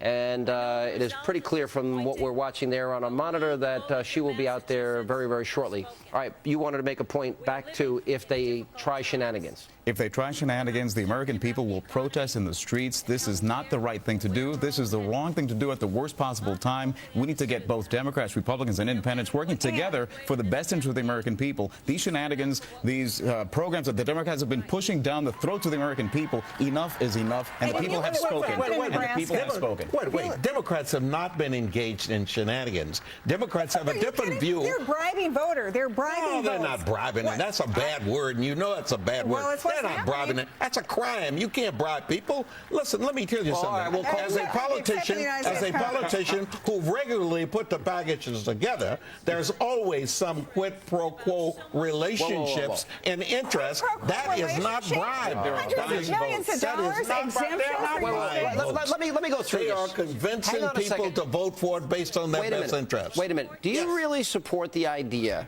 that Mary Landrieu, who was on the fence, gets this, $300 million Louisiana purchase? Same with Ben Nelson, the Cornhusker kickback. Unions that supported Obama, they don't pay taxes on the Cadillac plan. They get an exemption. The rest of us, we pay taxes. You don't see anything inherently corrupt on this? No. Not corrupt. I do see you must not get caught doing that, period. Number one, anytime you try to put something together in the world of politics, you've got to make concessions to folk who have the option to vote. They've got to be able to sell back in their hometown. Ben Nelson sold his vote, by the way, and he's lost popularity in his state. As you can look over there, the energy is palpable right there. That's Scott Brown headquarters, and momentarily we expect Martha Coakley to give her concession speech. Mr. Mayor, you're making me laugh. I've known you a lot of years, and I've had a lot of fun debates with you. But if you don't see that that union members get a kickback because they supported Obama and the rest of America doesn't have to pay that tax, as being unethical. Well, first and foremost, I don't agree with the tax, period. I don't think any American ought to be burdened with a special tax for the purpose of the health care bill. What happened I understand here? that. Special treatment under the law. And I am not sure, Sean, that the decision was made based upon the support that Obama previously received. I think there have been dialogue by a group of intelligent people led by Harry Reid and others, crafting together the piece of legislation that moved out of the Senate.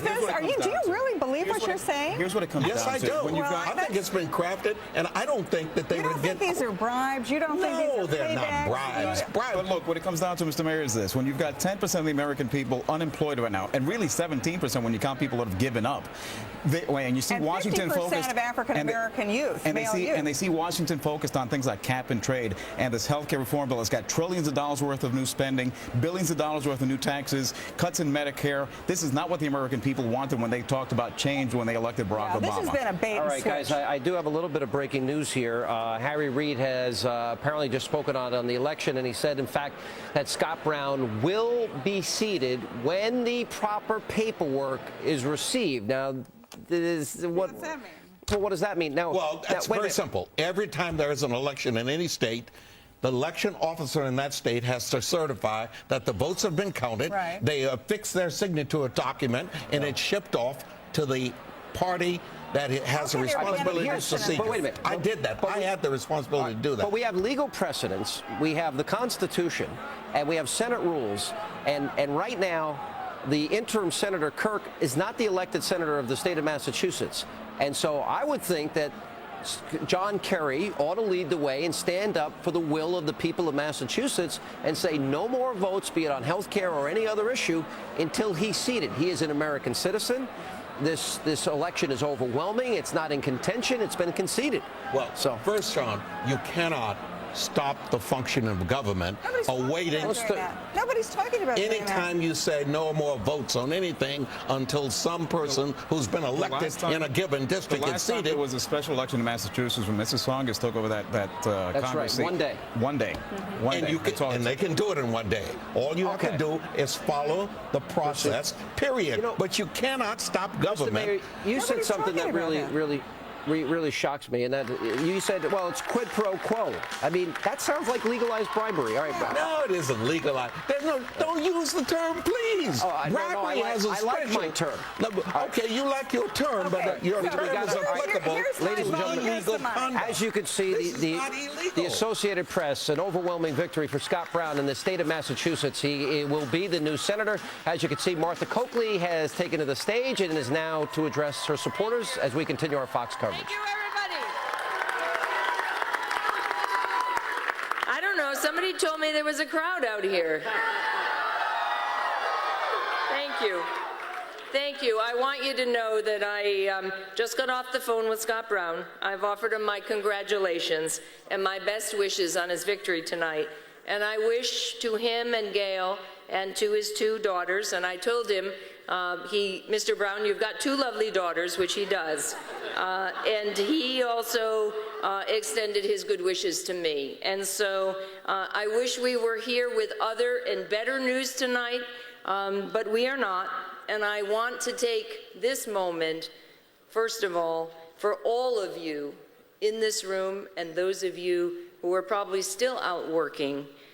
You poured your hearts and souls into this campaign, and there are thousands of you, literally. We had thousands of people out on the street since September, and I want to say an incredibly sincere thank you for everything that you did, obviously not just for me, but for the campaign and what we stood for in this campaign. And so let's give yourselves a huge round of applause for what you've done. Thank you. Thank you. I will not forget the fierce determination with which we approach this, not just again about this campaign, about the things we believed in and we still believe in and we will still fight for and on after tonight. And I know you will join me in that.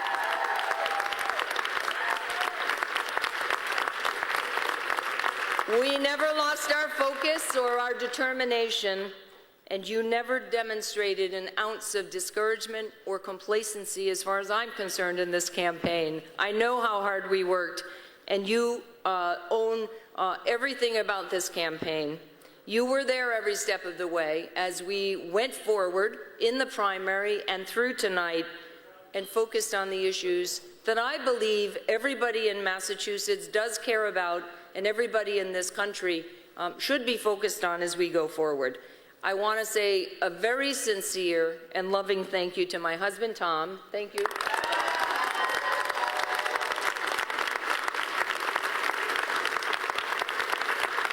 I had him out on the campaign trail for the last couple of days, and I can tell you there are at least 2 dogs who are very happy about tonight's results because we're going to be back with them. I have to thank my family, many of whom are here behind me tonight. My sisters, Anne and Jane and Mary, are all here. My nephews and nieces and grandnieces. Terrific staff on our campaign. If you worked with our staff, with Kevin and Dennis and ML and everybody else who gave sweat, blood, and tears and all of their time to this campaign, you know how much heart and soul we put into it. And it was my honor to be working with them and with you during this campaign. You've in some ways become an extended family for me. As I tell my folks in the AG's office, my extended dysfunctional family, but that's okay. I will never forget the passion and the energy and the soul that we brought to this, and that includes the friendship of everybody who's worked with us.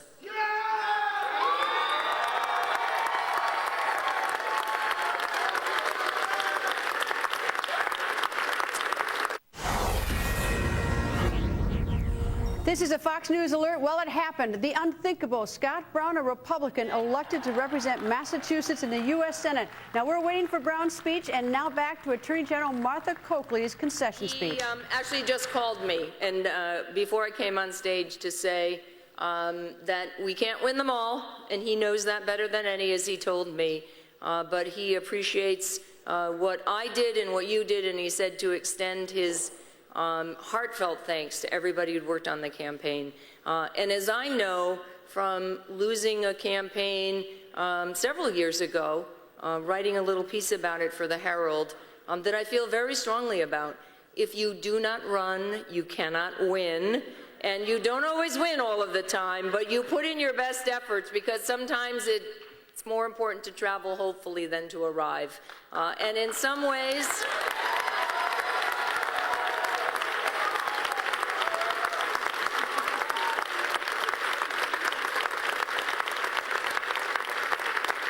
and we will continue to travel, hopefully. I know that.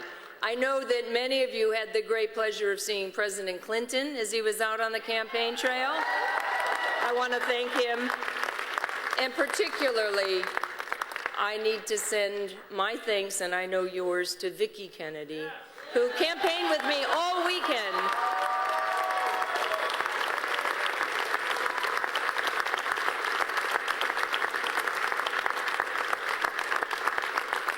To Vicki, who was the source of, as she always was, her dignity and grace and her warmth and good humor. And on one occasion, when she gave me a good tip, she said, "I'm channeling my inner Ted," and was incredibly great along the campaign trail. So I have to thank her, and I know you join me in that tonight, as well as the entire Kennedy family for their support and their love in this endeavor.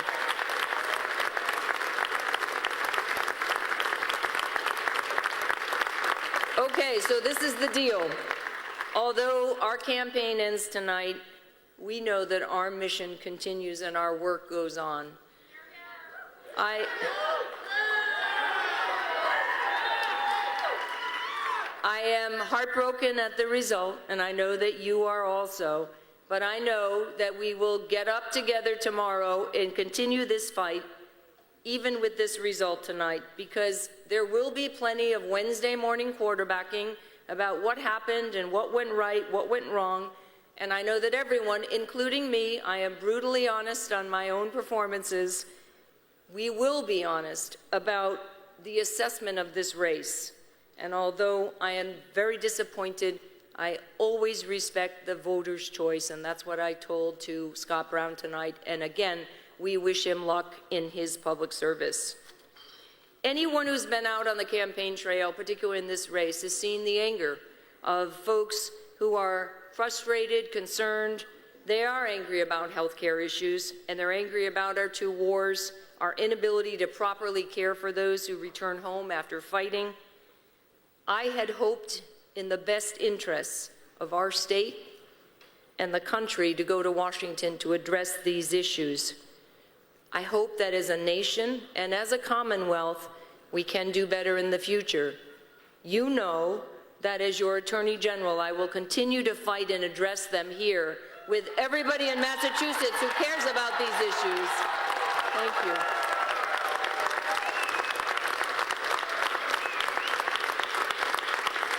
So for me and for you, tonight this campaign comes to an end, but there's plenty of work to do here in Massachusetts and as we continue to organize for America.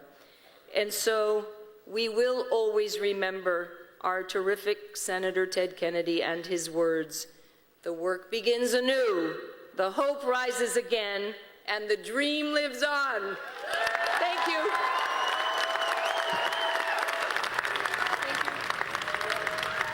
That, of course, is Martha Coakley, and we are waiting for Scott Brown to speak. We will go to him as soon as he takes the stage, but right now, former Alaska Governor Sarah Palin joins us by phone. She's the author of the mega bestseller Going Rogue and a Fox News political contributor.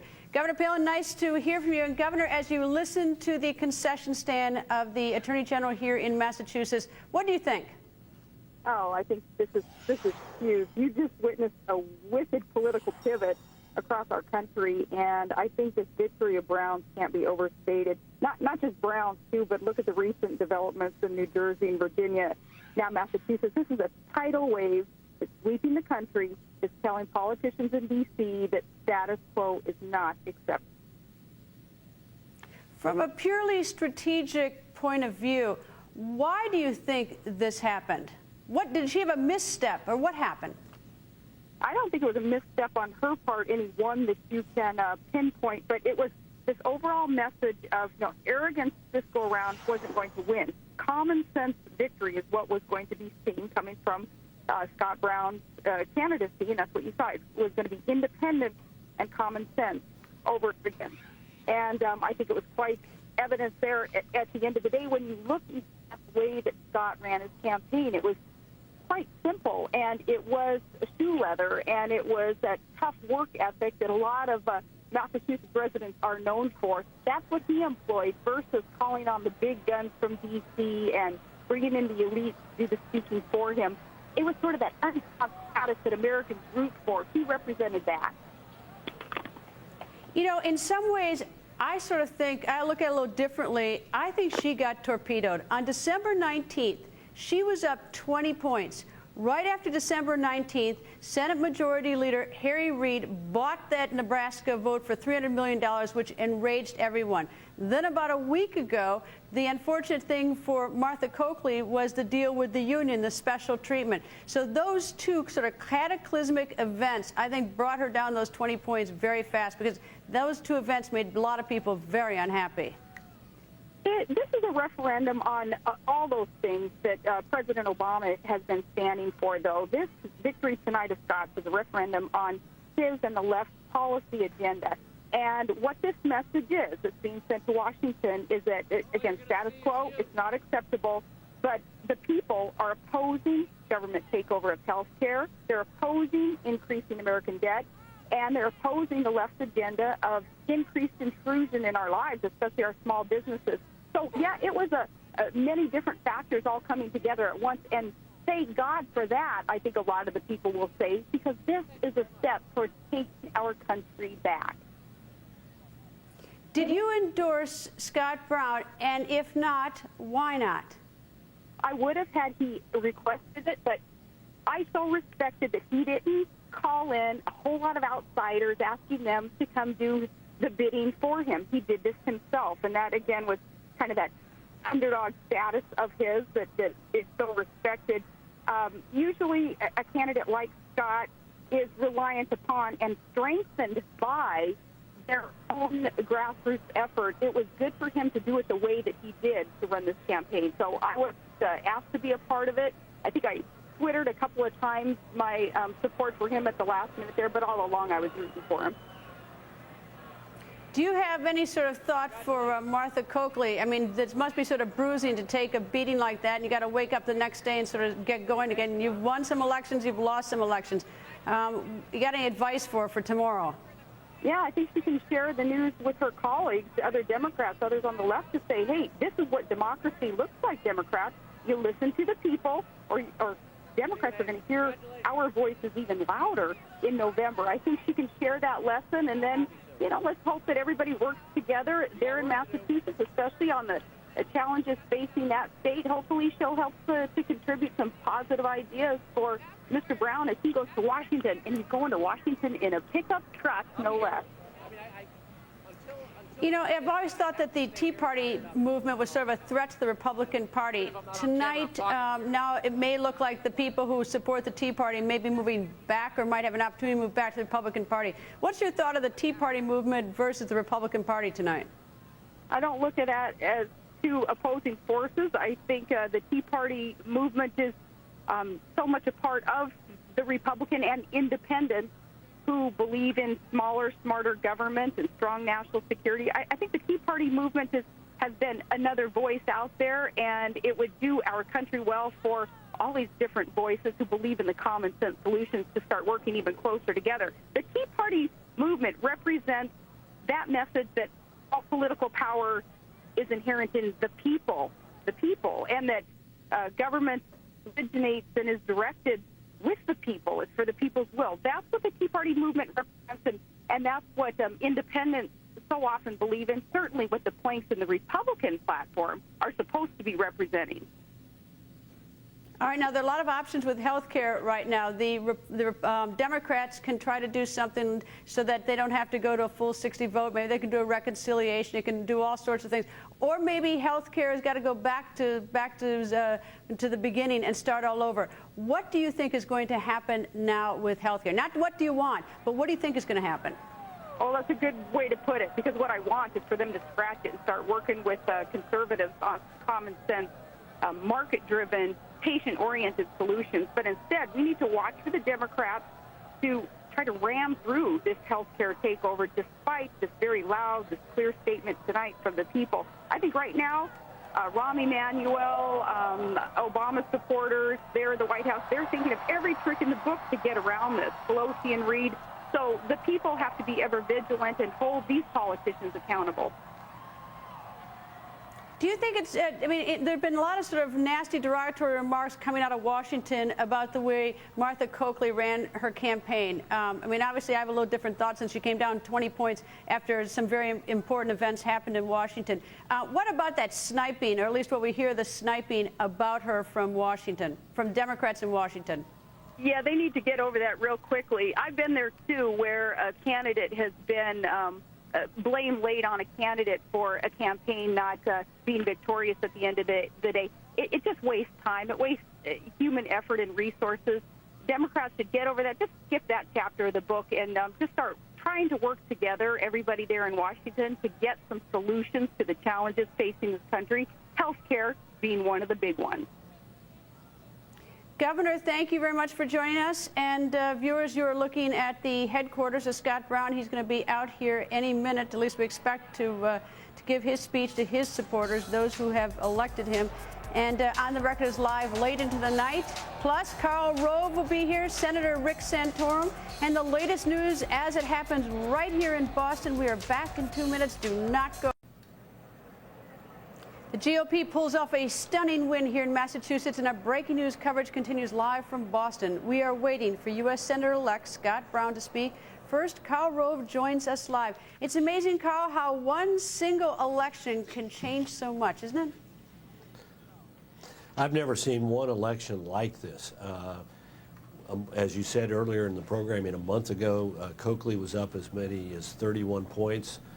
This was a deep blue state. Barack Obama carried it by 26 percentage points, and yet storming on to the stage and into victory tonight is a young state senator from suburban Boston who has pulled off an extraordinary thing tonight. You know, Carl, we saw her earlier today, and she didn't seem very excited. She seemed worn out and tired. She didn't look like she was, feeling like she was going to win. But of course, she put on a good game face. But the thing that struck me is that how do you tumble down all those 20, 31 points in such a short period of time? And it's like, and when I hear the sniping out of Washington towards her, when they're the ones that did that Nebraska deal, which horrified so many, they cut the deal with the union. I mean, she was really fighting an uphill battle after those two events. Yeah, look, they're going to blame her. But remember, she was the popularly elected Attorney General of the state of Massachusetts. She beat other Democrats in a primary to win this nomination.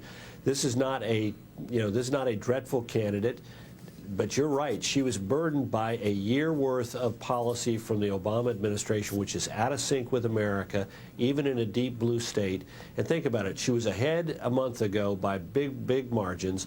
And yet what crystallized this whole race was the Christmas Eve vote on the health care bill, which, as you pointed out, included things like the Cornhusker kickback, the Louisiana Purchase, and all these special privileges being given out hither and yon in order to buy votes.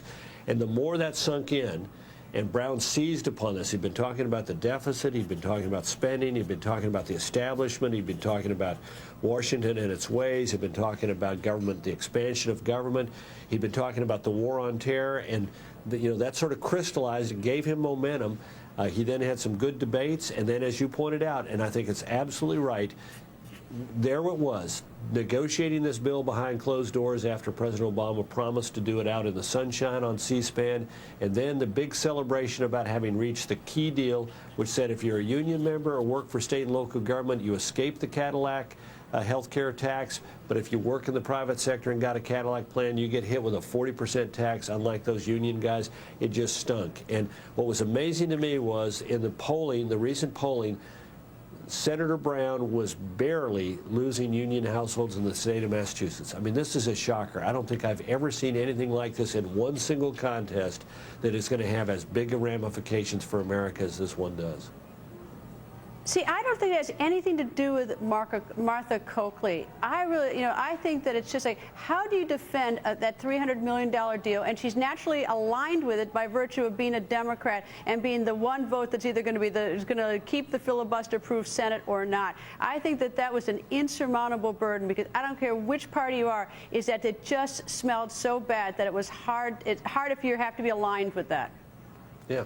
Look, to understand this election, you need to step back and look at the last year, and it is the cumulative effect of the policies pursued by the Obama administration, which she defended, and which she embraced, and which she made the center point of the campaign. Remember, we had a debate several weeks ago in which you had a clear choice between President Obama's approach and the Democrats on the one hand, and Senator Brown's approach on the other, on everything from health care to taxes to spending to the war on terror. They had a deep disagreement upon the treatment of the Christmas Eve bomber. They had a big battle here in the last week over the so-called bank tax. The administration has come out and said, we're going to tax the 50 largest financial institutions in America, not including Fannie and Freddie, of course, which are pet banks of the pet financial institutions of this administration.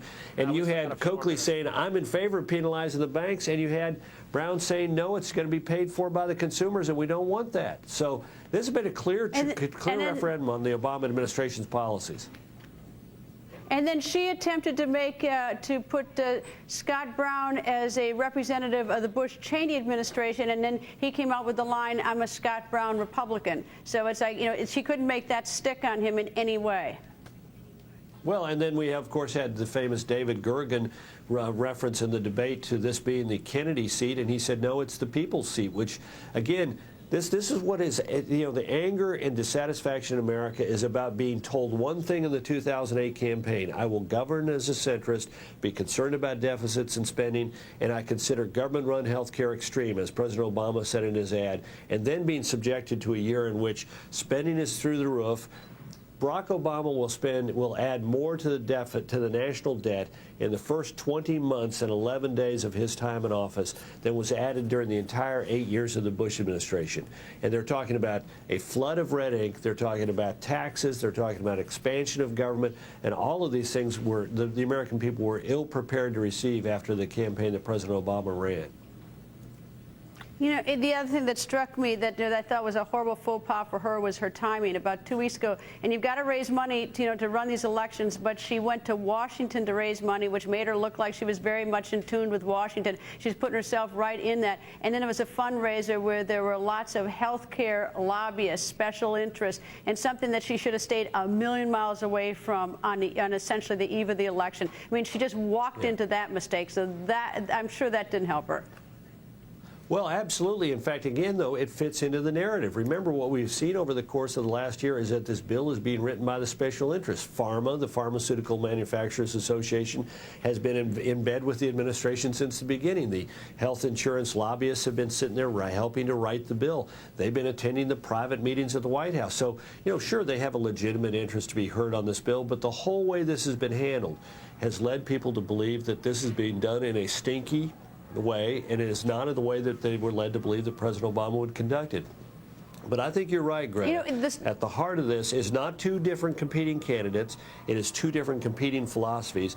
And the people of a deep blue state have said we don't like what we've seen represented by the Democrats and the Obama administration in Washington for the last year. But we drove about an hour and a half this morning in the sleet to watch him vote, and the level of enthusiasm that he had compared to, and even the mood that he was in this morning compared to the one we saw and heard this afternoon was such a stark contrast. It's almost if you could read it on their faces, what was going to happen tonight, because they both knew what was going to happen. Well, and not only that, but look, he had a message that motivated these people, a message that motivated his voters. Okay, what happens if Senator Harry Reid decides to be a little bit slick and try to move this health care bill fast flow it through the Senate and not to have him sit and and have a vote and have part of this process? What happens? Things will get worse for the Democrats. Look, they have 7 seats which today are up for grabs or tilting towards the Republicans.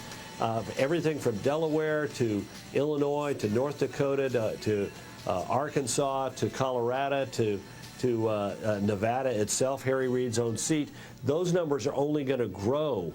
Republicans are going to have more chances because more good candidates will get in the race if they play games. John Kerry, when he suggested that we got to wait days and weeks perhaps in order to have this certified, the Democrats have seated Vicky Tsongas on a short notice to the U.S. Congress. Ted Kennedy himself was seated before it was formally recognized. This, he will have won by 100,000 votes out of 2 million cast in a state in which 3 million people voted in the presidential election. I mean, this is more people that are likely to vote in Massachusetts in the governor's race this coming fall. It's an extraordinary outpouring of votes, and with a big margin. There's no way that he's not going to be seated as the senator, and they ought to seat him, as they have customarily done in the past, as the unofficial winner before the certification of the small amount of votes that have yet to come in for absentees and that have yet to be counted in the days and weeks ahead. And for that point of reference about Congresswoman Tsongas, she was elected in a special election, and 2 days later she was seated before it was certified. She was sworn in so that she could vote on the question of an override of a President Bush veto, trying to override the veto. But the interesting thing here, though, is that Martha Coakley has conceded, so it is over, unless she pulls a former Vice President Al Gore. It is over. So, there's no reason why they shouldn't repeat what they've done before unless they're being cute and clever and saying the rules apply, one set of rules apply to the Republicans and another to the Democrats. Yeah.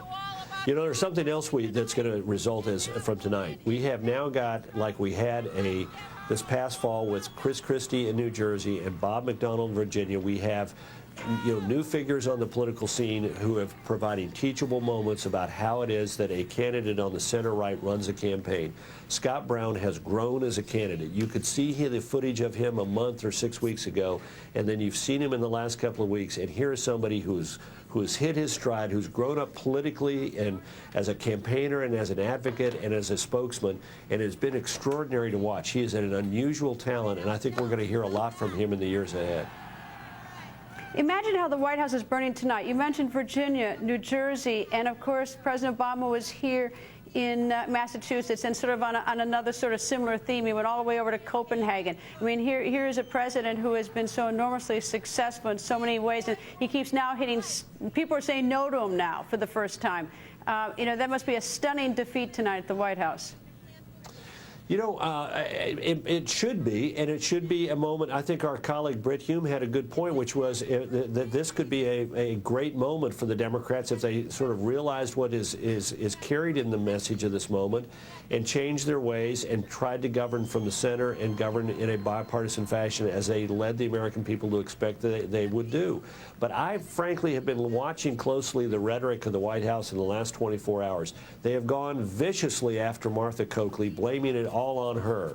Not on their policies, not on what the Democrats in Congress have done, not what the administration has done, but upon her. And then they have made things like David Axelrod saying, well, all we really need to do is pass this bill and we'll have plenty of time to explain it. Well, they've been explaining it for the last 10 months, and the American people have heard them and have gone from being overwhelmingly in support to being overwhelmingly in opposition and dealing them a blow like they received tonight in a state that Barack Obama carried by 26 points. Look, the last time the Republicans won an open race for a U.S. Senate in Massachusetts was 1966. They reelected Ed Brooke in 1972. I mean, this is a extraordinary loss for the Democrats, but the Obama White House makes it sound like it was all her fault, and we just got to keep going the direction we're going, right off over the cliff.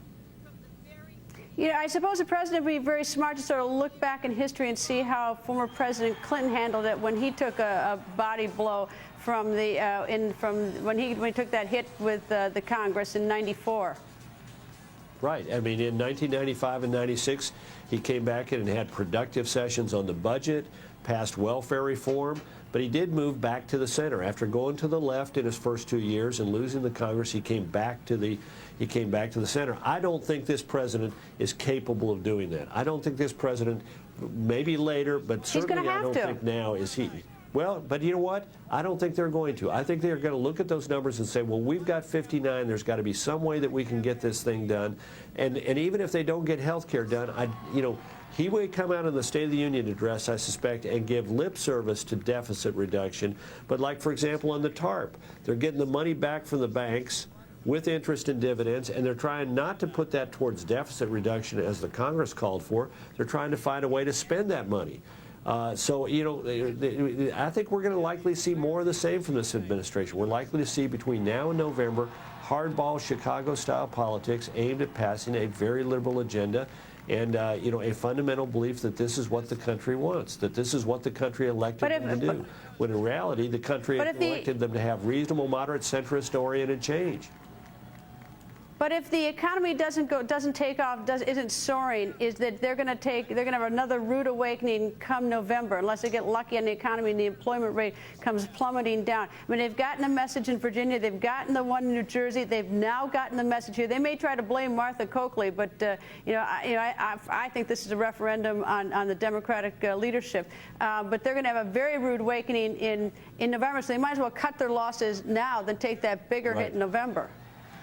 Well, the stimulus played a role in this because, remember, a year ago it got passed in February, and the administration, the president himself said, if you pass the bill, employment won't go above 8%. We'll have 3.65 million new jobs, and 90% of them will be in the private sector. And on each one of those points, this program, the stimulus program, has been an utter, complete failure. None of those markers have been met. And, this is why I think you're absolutely right. This had to do with the whole kit and caboodle of the last year, the whole toxic stew of deficit, stimulus, spending, government expansion, health care, all of this came together in Massachusetts, of all places. I mean, if this had been Utah, or this had been, Idaho, or this had been Ohio, we would have a better, sort of acceptance that this was, sort of in a deep red state or in a competitive state. But this is a deep blue state. Remember, this is one of the two jurisdictions, that and the District of Columbia, that George McGovern carried in 1972. I mean, this is an extraordinary defeat. Imagine January 27th when the president gives his State of the Union. There's a possibility it will be a Senator Scott Brown sitting in the audience, but now the president's got a completely different, actually, State Senator Scott Brown is about to speak to supporters. Let's listen.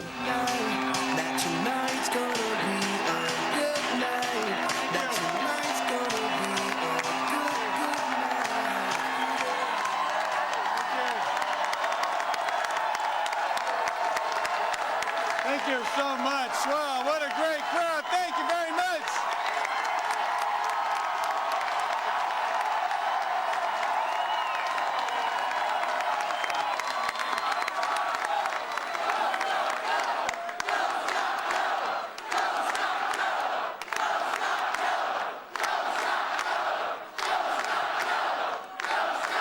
Oh, thank you so much. Thank you very, very much. Wow, what a great reception. What a great crowd. And I bet they can hear this cheering all the way in Washington, D.C.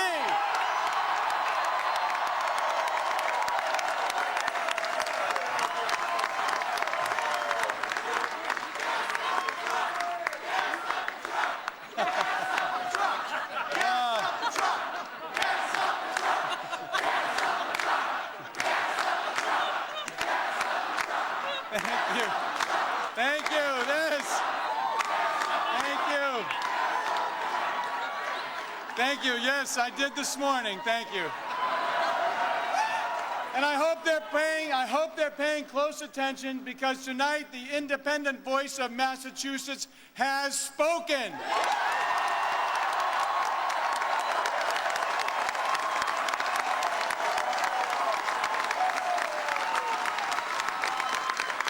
From the Berkshires to Boston, from Springfield to Cape Cod, the voters of this Commonwealth defied the odds and the experts. Tonight, the independent majority has delivered a great victory.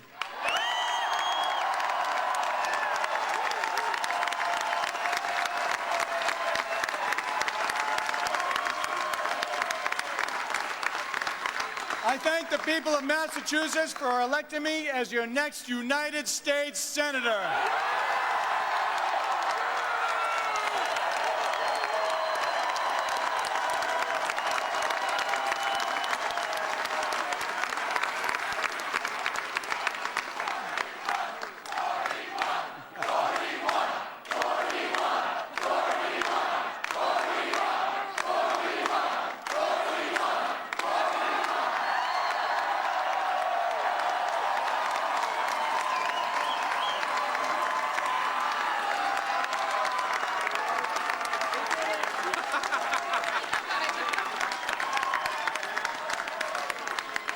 And every day I hold this office, I will give all that is in me to serve you well and make you proud. And most of all, I will remember, thank you, most of all, I will remember that while the honor is mine, this Senate seat belongs to no one person, no one political party, and as I said before, and you've heard it today and you'll hear it loud and clear, this is the people's seat.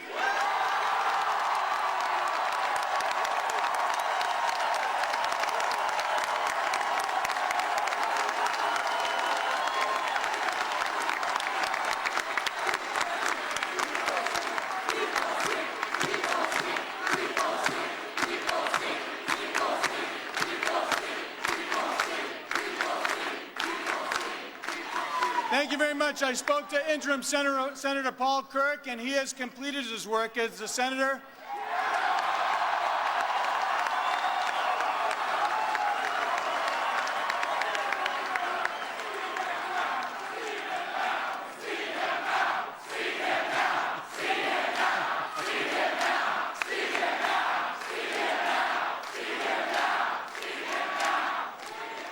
I spoke to Senator Kirk, and he was very gracious. He said that he would help in the transition. He welcomes me as soon as I can get there, and I want to thank him from the bottom of my heart.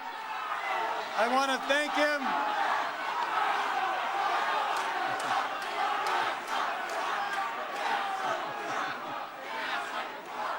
And I want to thank him very much. The people, as you know, by their votes, have now filled the office themselves, and I'm ready to go to Washington without delay.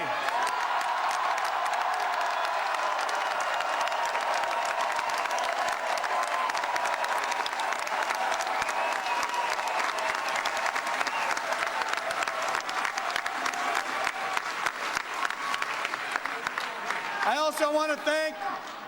also want to thank Martha Coakley for her call of congratulations. A hard contest is behind us, and now we must come together as a Commonwealth. Thank you, Martha.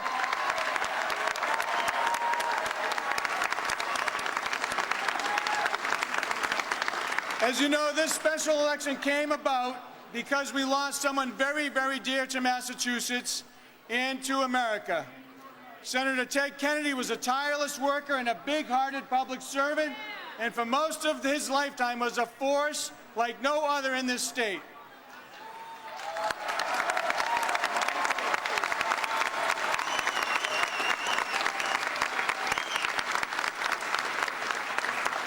The first call I made was to his wife, Vicki, and I told her that his name will always command the affection and respect by the people of Massachusetts, and I said we feel the same about her.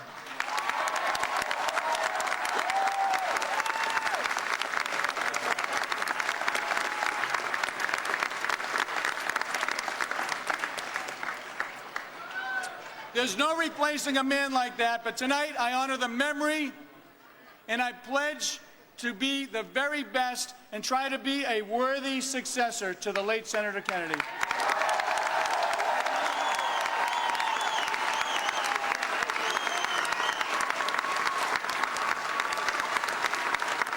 And I said at the very beginning when I sat down at the dinner table with my family that win or lose, we would run a race which would make all of us proud.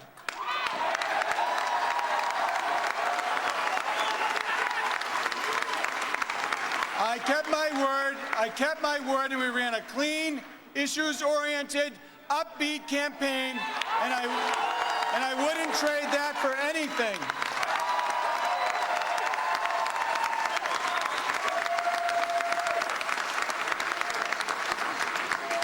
And when I first started running, I asked for a lot of help because I knew it was going to be me against the machine. I was wrong. I was wrong. It was all of us against the machine.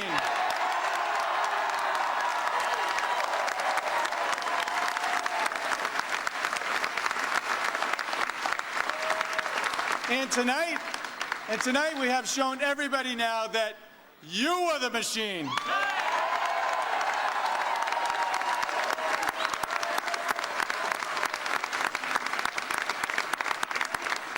I'm glad my mom and dad, my brothers and sisters, and so many family members are here tonight. It means a lot to me, and I thank them very much. And once again, before I go any further, I want to introduce somebody very, very special to me. You haven't seen much of her on the campaign trail. I'd like to introduce you to my wife, Gail.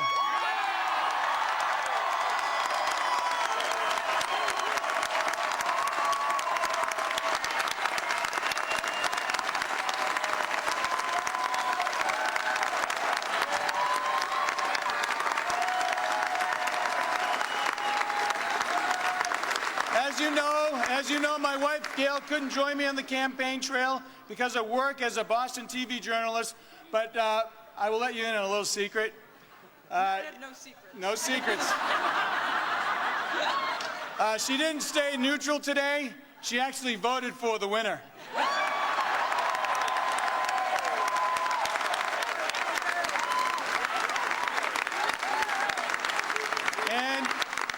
And as always, I rely on Gail's love and support and that of our two lovely daughters. So I want to thank Ayla and Ariana for their help as well.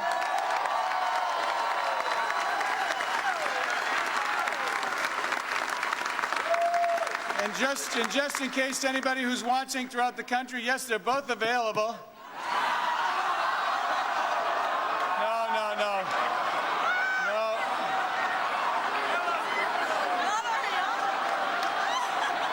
Only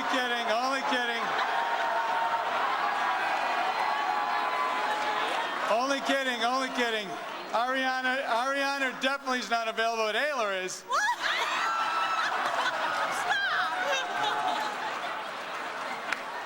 This is Ariana, and this is Ayla.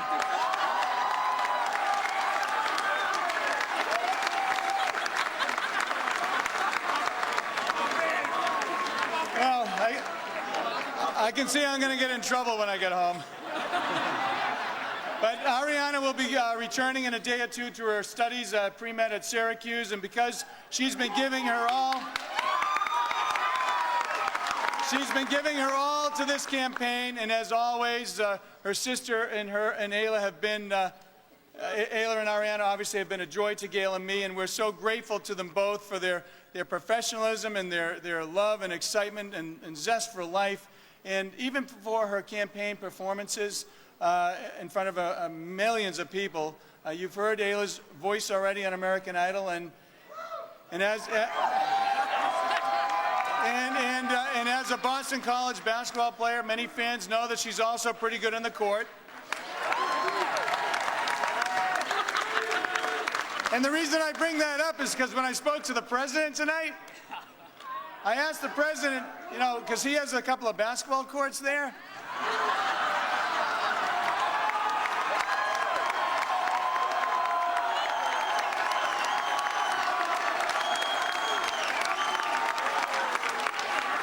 When I spoke to the president, the first thing I said, would you like me to drive the truck down to Washington so you can see it?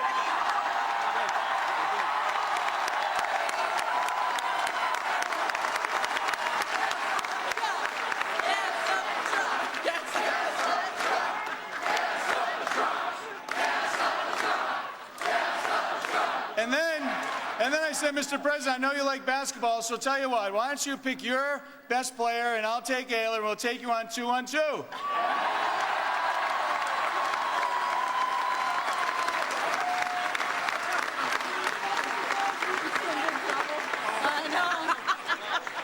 And unfortunately, he had a good sense of humor. We had a nice laugh, but I really do appreciate, obviously, speaking to Senator Kerry and Senator Kirk and the governor and the president and a whole host of other folks, and very thankful for them coming out and calling and reaching out so we could start to get on with the people's business. And I'm grateful for all those from across Massachusetts who came through for me, even when I was a long shot. And I especially want to thank a very special friend with whose encouragement from the beginning helped show me the way and show us the way to victory, and that is former Governor Mitt Romney. Thank you, Governor.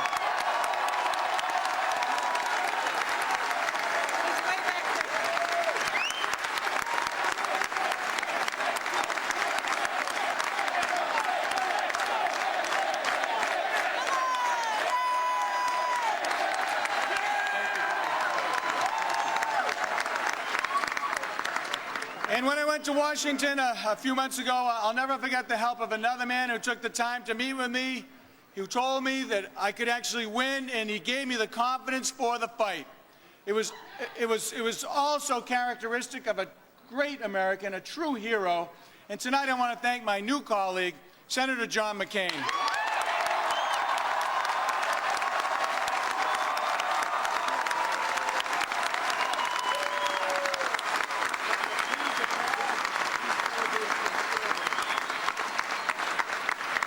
And on a night like this, when so many people mark your name on a statewide ballot, you think back to the first people who gave you a chance and believed. And for the trust they placed in me and for all they have taught me, I want to thank my neighbors and friends in my Senate district, and especially my hometown of Rentham.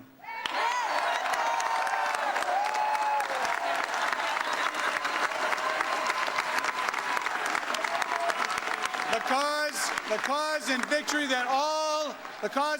that all America has seen tonight started right here with all of you. All of you, yes. And let me tell you, when I first got the feeling something big was happening in this campaign, It was when I was driving along on a road out in central Massachusetts, and I saw it in my truck, yes. And it has over 201,000 now. And I knew things were really starting to click when I saw a handmade Scott Brown yard sign that I actually hadn't put there myself.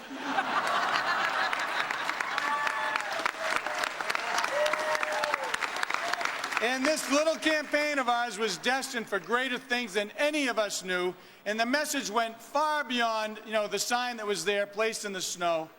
And it all started with me, my truck, and a very few amount of dedicated volunteers. However, it ended with an Air Force One making an emergency run to Logan.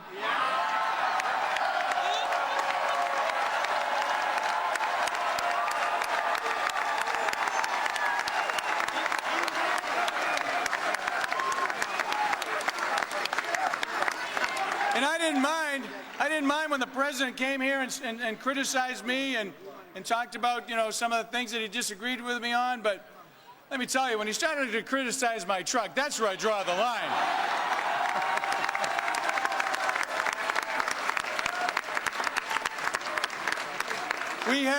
Throughout this race, we had the machines scared and scrambling, and for them, it's just the beginning of an election year filled with many, many surprises, I can tell you that. They will be challenged again and again across this great land. And when there's trouble in Massachusetts, rest assured, there's trouble everywhere, and they know it.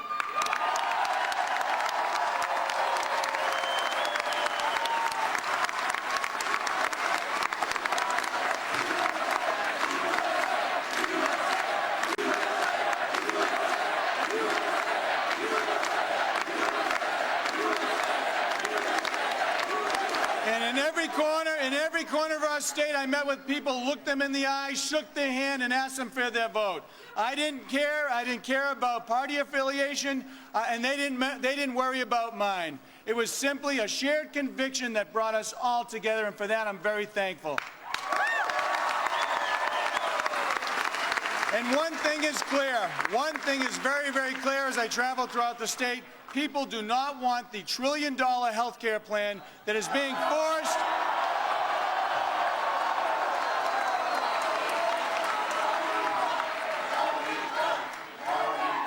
That is being forced on the American people. And this bill is not being debated openly and fairly. It will raise taxes. It will raise taxes. It will hurt Medicare. It will destroy jobs and run our nation deeper into debt. Yeah, deeper into debt. That's not anything to clap about because it's not in the interest of our state. It's nothing to clap about, and it's not in the interest of our state and our country, and we can do better.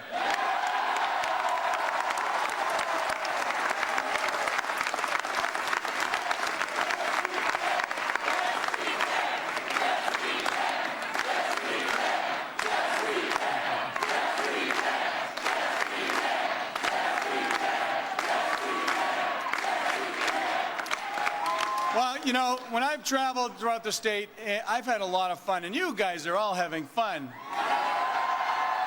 So thank you. Thank you. We have more of a show coming for you, so we're very excited. But when I'm in Washington, I will work with the Senate, in the Senate with the Democrats and Republicans to reform health care in an open and honest way. No more closed-door meetings, backroom deals. Backroom deals. Backroom deals with an out-of-touch party leadership.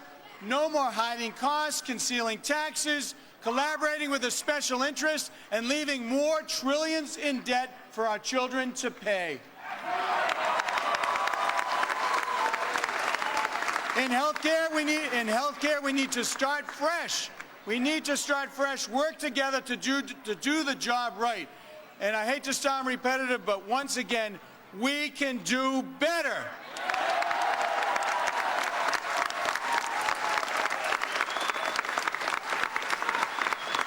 I will work in the Senate to put government back on the side of people who create jobs and the millions of people who need jobs.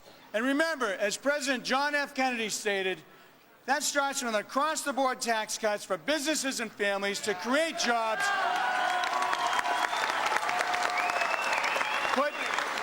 put more money in people's pockets and stimulate the economy. It's that simple.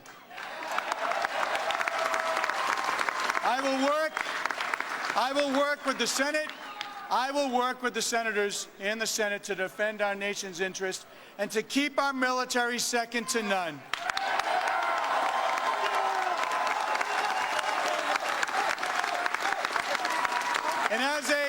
And as a lieutenant colonel and 30-year member of the Massachusetts Army National Guard, I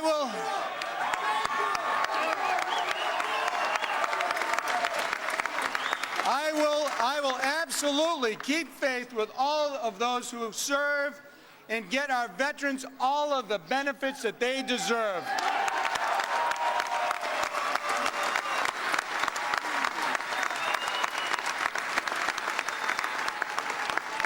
And let me say this with respect to the people who wish to harm us. I believe, and I know all of you believe, that our Constitution and laws exist to protect this nation.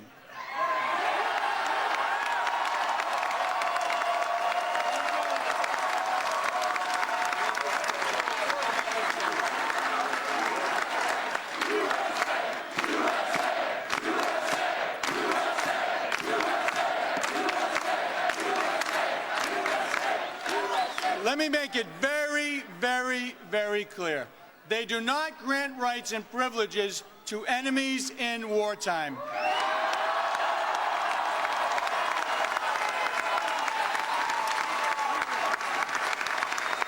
And the message we need to send in dealing with terrorists, our tax dollars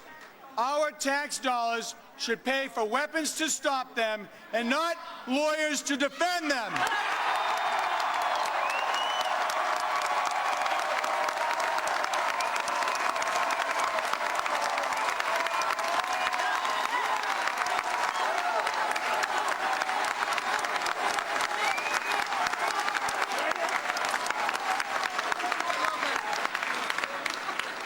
I don't know about you guys, but, you know, I can't believe I'm on the stage with Doug Flutie, first of all.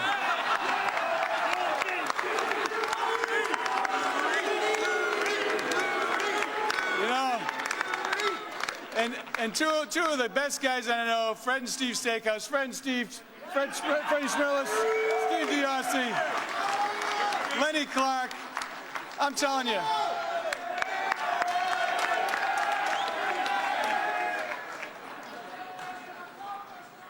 I just know, you know, it's just so wonderful to be not only on the stage here, but all of you folks out here. And I want to just make a special thanks to my mom and dad for kind of putting up with me. Mom, Dad.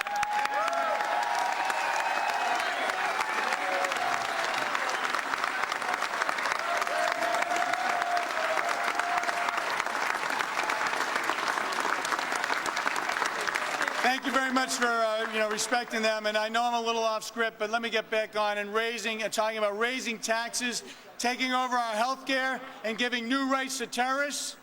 Giving new rights to terrorists is the wrong agenda for our country. And what I've heard again and again on the campaign trail is that our political leaders have grown aloof from the people. They're impatient with dissent and comfortable in making backroom deals, and we can do better.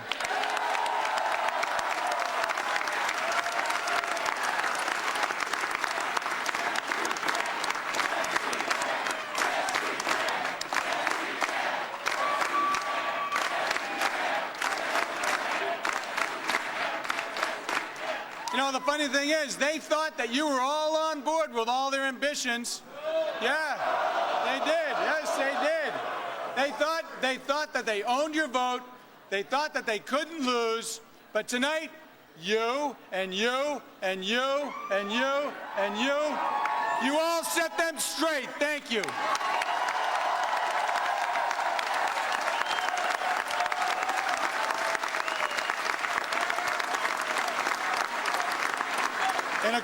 And across this country, for all those folks who are listening, if they're covering me,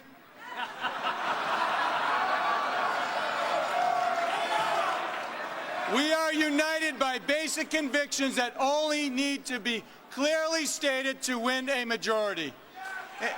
And if anyone doubts that in this next election season that's about to begin, well, let them take a look at what happened in Massachusetts.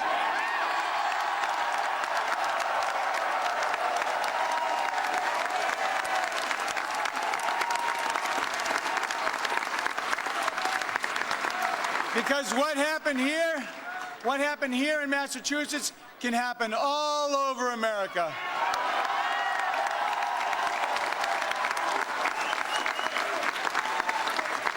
We are all witnesses, you and I, to the truth that ideals, hard work, strength of heart can overcome the political machine. And as you know, we ran a campaign never to be forgotten and led a cause that deserved and received all that we could give it. And now, because of your independence and your trust, I will hold for a time the seat once filled by patriots, from John Quincy Adams to John F. Kennedy and his brother Ted.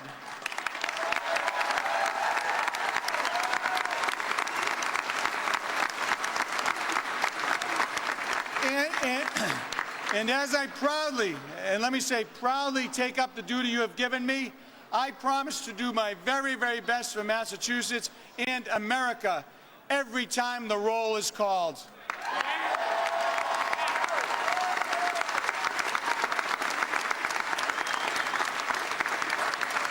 I go to Washington as the representative of no faction or no special interest, answering only to my conscience and to you, the people.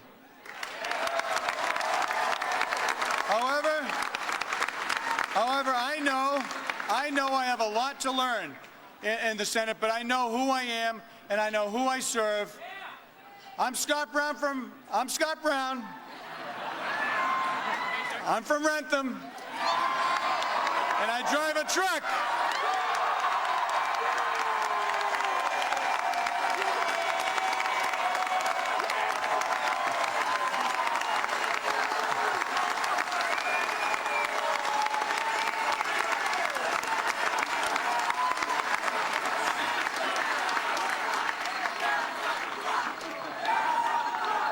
And let me just say in conclusion, first of all, thank you from the bottom of me and my family's hearts for your continued support. But I'm nobody's senator. I am nobody's senator except yours. Thank you. I got a feeling that tonight's gonna be well, that certainly is a jubilant winner of the race here in the state of Massachusetts. Senator-elect Scott Brown, and he hit on virtually every topic in a very long speech to all his supporters. He talked to interim Senator Kirk. He talked to Martha Coakley, who conceded, the President of the United States, Senator John McCain. He thanked Governor Mitt Romney, and of course, he had lots of jokes about his family. His wife is probably going to kill him when he gets home about the jokes about his daughters, and made even a joke about his truck. And now to Carl Cameron, who's standing right by at the headquarters. Carl. Hi, Greta. Well, he has already set the stage. Certainly, he cleaned up the table tonight in Massachusetts, winning this Senate seat. And now, Scott Brown goes to Washington already telling people what he intends to do, making the point today that voters in Massachusetts rejected the health care plan, the closed-door deals in Scott Brown's words, saying that that has to stop. Suggestions already being advanced by Republicans across the country that this is now the time to start from scratch on health care and try to bring Republicans back into the negotiating table. Scott Brown's victory tonight, truly historic. He also mentioned foreign policy, the idea that terrorists shouldn't have special rights and the U.S. government has to fortify its national security strengths.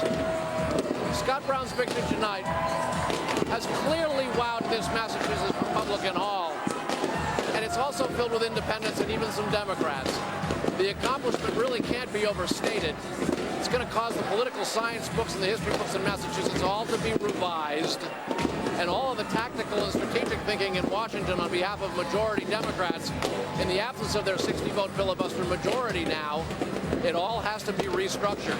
The notion that Democrats might go forward with the president's legislative agenda specific to health care without reconsidering the impact of Massachusetts today prompted Evan Bayh, the senator from Indiana, to say that that would be a catastrophic mistake for Democrats.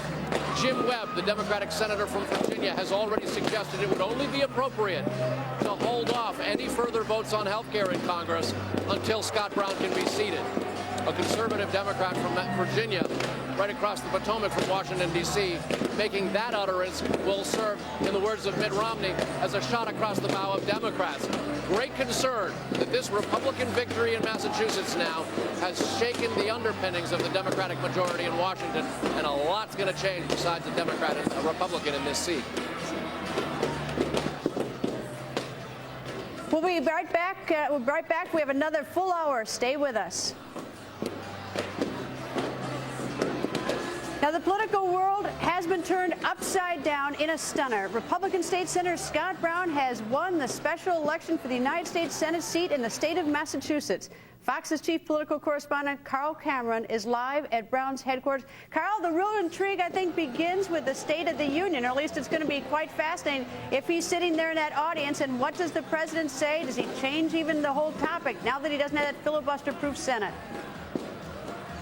Certainly not going to change this topic, but they are obviously discussing changes in tactics if Democrats can even get it passed now. Scott Brown's laid down the gauntlet. He talked in his acceptance speech just a moment ago about having a discussion with President Obama on the phone today.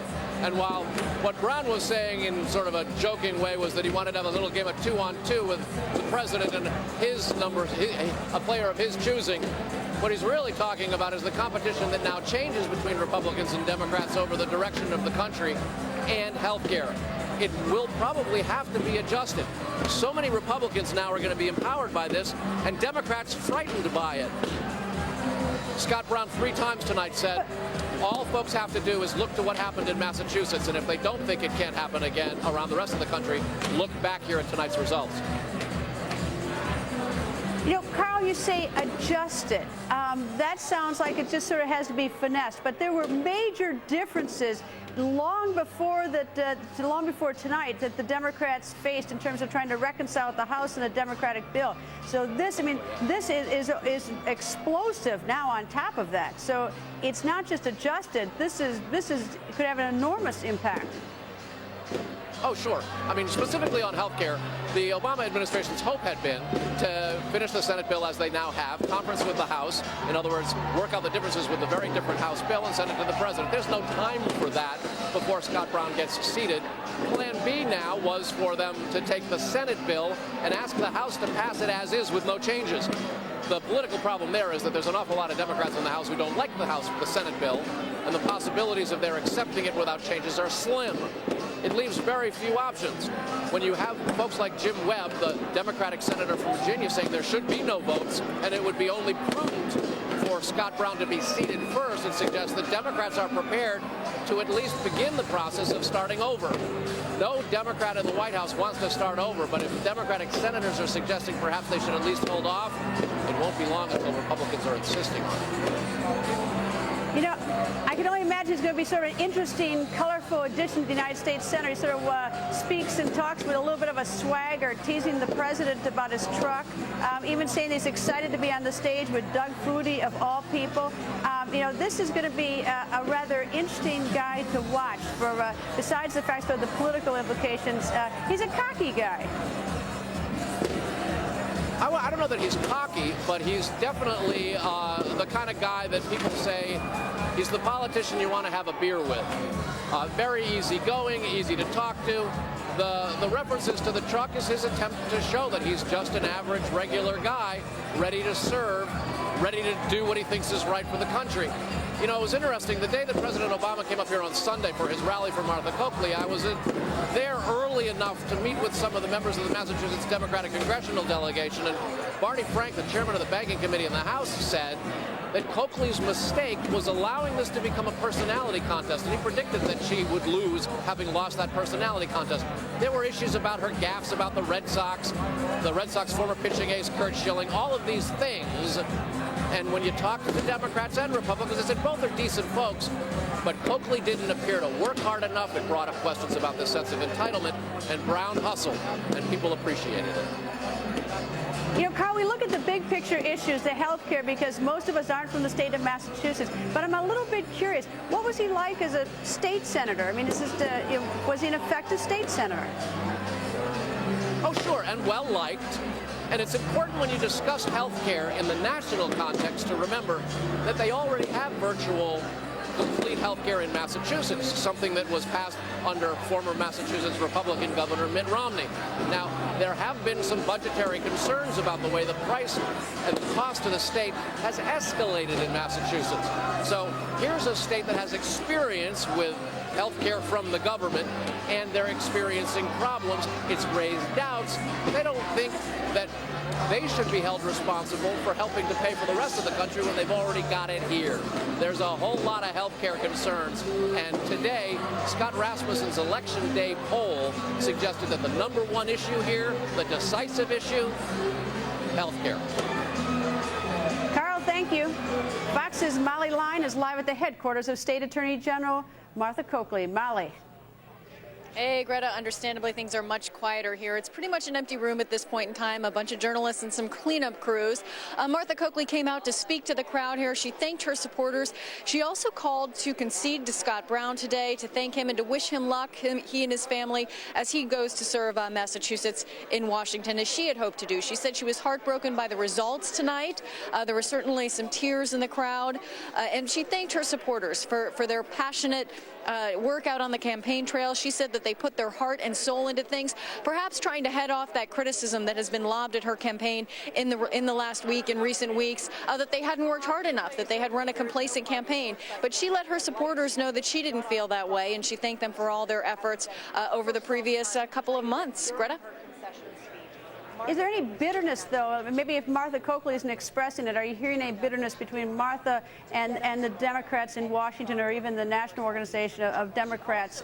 Because there have been some nasty comments flying back and forth towards this campaign.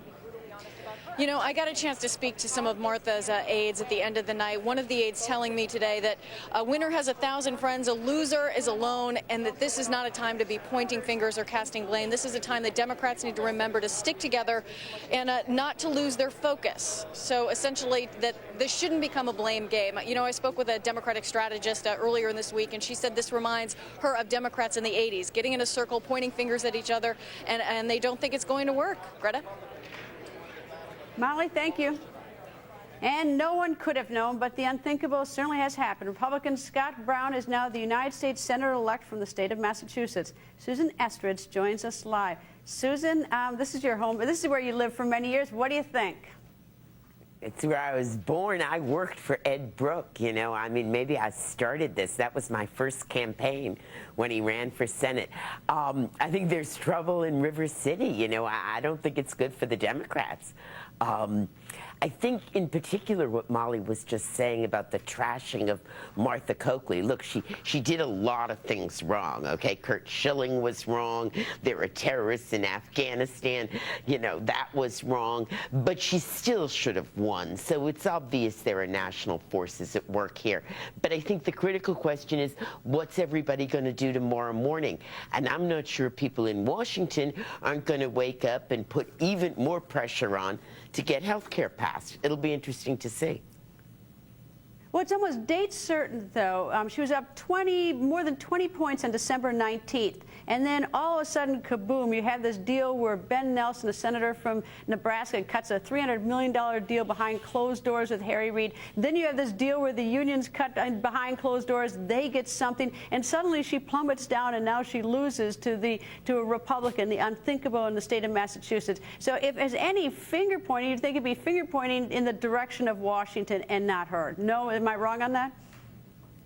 Well, but, you know, who's got the microphones and the sources and all of that? I mean, you know, the gathering in the circle, and believe me, I've been there for a lot of these, in, out, on the middle, all over. The gathering in the circle is everybody in Washington is now calling their other buddies in Washington and saying this was all about Coakley. And there's enough evidence there that the Obama people understandably are trying to protect the president and protect his agenda. And, you know, they're this close on health care. And, you know, the president isn't on the ballot next November. These Democrats are. And this is going to be very tricky in the coming days because the heat will be on them to get it done somehow. 51 votes, reconciliation, something like that. But if they do that, if they do something a little bit slick, you know, they try to do whatever they can to sort of shove it through, recognizing that many people in America don't want it, and seeing the referendum here in a state that was very Democratic or is very Democratic, if they do that, aren't they going to pay the price in November and pay it very painfully? Could be. I mean, the danger, of course, the thing to remember about Massachusetts is they all have health insurance, okay? Everybody in Massachusetts has health insurance. So what you were asking people in Massachusetts is, are you for this bill that's going to increase your taxes and give you no benefits? And the answer was, I think not. You know, we're not for it. Nationally, I think the hope really is, Greta, that if you can get a bill through, after this horrible process that has lost all kinds of support, that people will ultimately decide the bill is better and helps them more, and that, you know, maybe this is sort of a good thing after all. Whether that can happen between now and November, I don't know. Pardon? But that's not the trend. That's not the trend of the polls. The polls are trending, away from the. I mean, the polls are trending away from the Democratic position on this. You know, of course, so they've got to do. I mean, so if they play. But if they try to do something like the reconciliation, or they try to slide it through, they do any sort of fancy footwork in an effort to defeat the presence of a Senator Scott Brown vote, you know, it just looks bad. You know, it looks like they're really playing games instead of taking seriously, you know, people's concerns or people's votes on any of these issues. Looks like what's been happening in the last few weeks, which is these backdoor sessions, right? And so, I mean, well, I guess exactly. So, what do you think? What do you think it's like in Senator Harry Reid's house tonight? Oh man, are you glad you're not there, honey? Wow. Yes, I'm glad I'm not there. You know, it's bad news. I mean, look, these guys are going to all be calling him tomorrow morning and saying, "What are you going to do to protect us?" And frankly, Harry Reid's going to be thinking, "What am I going to do to protect myself?" I mean, the truth of the matter is that, you know, this is Massachusetts. I grew up there. I lived there all my life. It does elect Republicans, but usually there has to be something very, very wrong with the Democrat for that to happen. And, you know, women have had trouble in the past. All that is true. But there was still a bad storm out there brewing, and it hasn't gone away.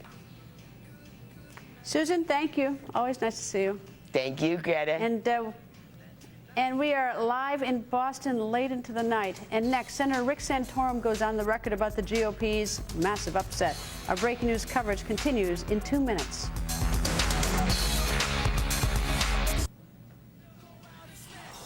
Well, the unthinkable has happened here in Massachusetts, a stunning upset. Republican State Senator Scott Brown won the special election here in Massachusetts. Former Senator Rick Santorum joins us live.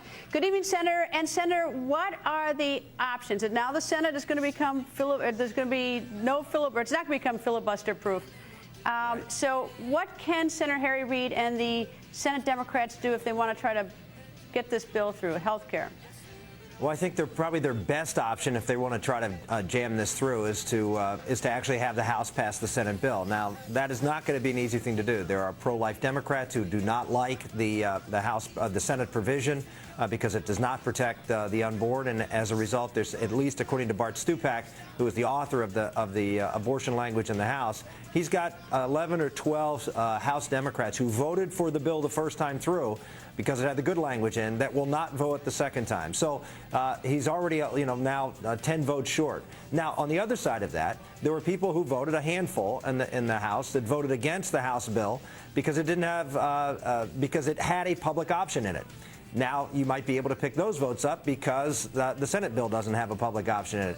The bottom line is, what is the effect of this election on that, trying to force the vote in? And I would suspect that there are a lot of House Democrats who are not going to drink the Kool-Aid on this one. They're going to recognize that if you can lose a Senate seat in Massachusetts, which, you know, you can't think of a state that's any bluer than Massachusetts. If you can lose a Senate seat, Ted Kennedy's Senate seat, the bill's named after Ted Kennedy. It's his legacy. If you can lose that seat, then every seat in America, every Democrat seat is in jeopardy, and certainly the ones who are on the fence on this bill's seat are in jeopardy. And so that's going to be a hard thing to do. The second thing they could do is to try to go back to the Senate and try to negotiate with Olympia Snowe and probably Scott Brown and maybe a couple other Republicans and try to get a bill that is a little bit more centrist.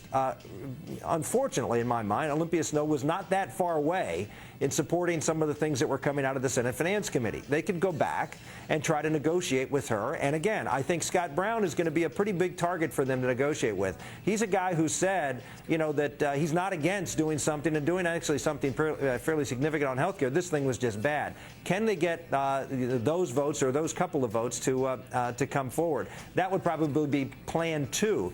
The other would be a combination of the first, which is to try to pass this bill, but wait until they get a fix in place. Let me just sort of step back on that one. In other words, you have the Senate bill sitting over in the House. What they would do is negotiate a second bill with those who have problems with the Senate bill in the House, and negotiate a second bill and pass that using the 51-vote reconciliation numbers in the Senate. Pass a Senate bill under reconciliation, send it to the House, pass that bill, which is a fix to the bill that's sitting on the House floor right now, and put those two bills together. You have to vote them separately, vote them one after the other, and send both bills to the president. That would be probably the third option they could try. Very, very hard to do. All three are very hard to do. That's why I would suggest that right now it looks like the chances are better than not that health care is not going to pass this year.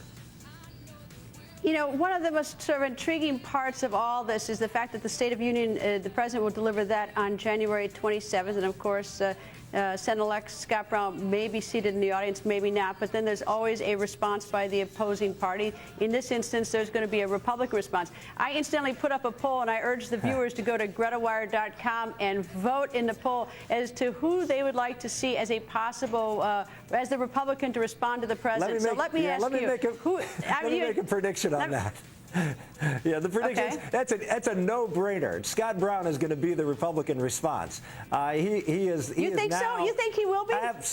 Absolutely. I mean, certainly they'll ask him. Now, whether he does or not, that's a political calculation he has to make. Now, he represents Massachusetts. You notice in his acceptance speech, what he talked about was the independent voters of Massachusetts have spoken, and that he'll be an independent senator from Massachusetts. Look, there's only 12% Republicans in the state of Massachusetts. So for him to go out and be the Republican response to the president has some political downside for him as a new senator from Massachusetts. But look, if I'm Mitch McConnell and if I'm John Boehner or Michael Steele, I am calling Scott Brown and saying, oh, by the way, you got some time available in February to do, or late January, whatever it is, to do the State of the Union response. He would be perfect.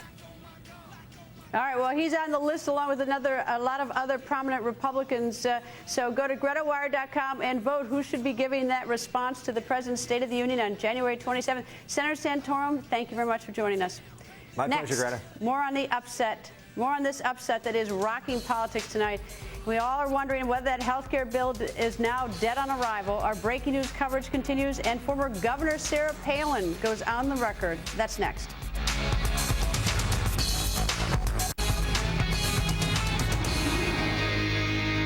Well, it's a flat-out stunner. Republican Scott Brown is now the United States Senator-elect from the state of Massachusetts, and Senate Majority Leader Harry Reid's filibuster-proof majority will soon be gone. So now the big question, is the health care bill dead, or do Democrats have a plan B? Join us live. Adriel Bettelheim, White House correspondent for the CQ Politics. Adriel, I imagine first tonight that the BlackBerries and the cell phones are really buzzing on Capitol Hill among all the members of the Senate and the House. What do you think? And the Twitter and the Facebook and everything is lighting up. You don't need the overhead lights here. Indeed. So what you want to tell me what you think is likely going to happen just strategically and as a process in the next week or two? Yeah, well, I think the Democrats really have a series of very tough choices to make. They can obviously fold and basically look like they're selling out their principles, or they can go with a very tough kind of hardball strategy. Senator Santorum went through some of this before. I think the likeliest might be splitting the bills and running the tax and spending provisions, some of which were the subject of some pretty intense negotiations over the last week at the White House with President Obama, running those through an expedited procedure called reconciliation that requires only 51 votes in the Senate. That's probably their best bet. If they lose, at least they get carried out on their shield. Is it, Senate-elect Scott Brown says it's not going to be done behind closed doors. I mean, we've heard that before. But I know, he's eager to, everyone who goes to Washington says that, and we're eager to have a lot of transparency. But do you think it's just a matter of we're just going to now just have a little different bill and things will be done behind closed doors and we'll get a lot of agreement and they'll just come out with something like in 2 or 3 weeks and we'll have some bill? Well, I think they're still going to try. I mean, the liberals are already urging that you get a reconciliation with a public plan, that the president fight openly for what he believes in. I mean, you're getting some very different factions trying to weigh in on the final product here. And I think ultimately it's a decision for Reid and Speaker Pelosi to figure out whether they have the votes. The first thing for the majority leader in the Senate is to figure out whether he has 51 votes for reconciliation. And this goes back to the exercise they were doing in December when they were taking up the Senate bill. It's vote counting. It's seeking commitments from individual members. It's very much one-on-one. And yeah, that's done behind closed doors. Is this a reflection on Senator Harry Reid, this vote here, or not? Well, I mean, I'm tempted to say this is a local vote. I mean, it's Massachusetts. There are peculiarities about it, as other guests have pointed out. They do have a health overhaul system that in some ways this exercise here in Washington is trying to mimic. But, in some ways it is a referendum on the national Democratic leaders and this very ambitious overhaul that they were trying to accomplish. I think you're going to see a very unified Democratic response starting about 7 o'clock tomorrow morning that's going to focus on jobs, on increasing wages, on more job security, and more economic relief efforts. They're not going to abandon health care, but they're going to try to get to the type of meat and potatoes issues that Brown emphasized. I guess what I mean is this, is that Speaker of the House Pelosi, who's got to corral many more people than Senate Majority Leader Harry Reid, managed to get their bill done rather quickly, rather swiftly. Had Senator Harry Reid been as effective, instead of moving it through, he would have beat the clock. He could have beaten this election date, and he could have had a bill on the president's desk in December, and he wouldn't particularly be upset about tonight's vote. So, I mean, is it a referendum in that way that he couldn't hurt his cats? Well, it's much harder to do in the Senate. You have rules that can, prolong debate. You have a lot of points of personal privilege.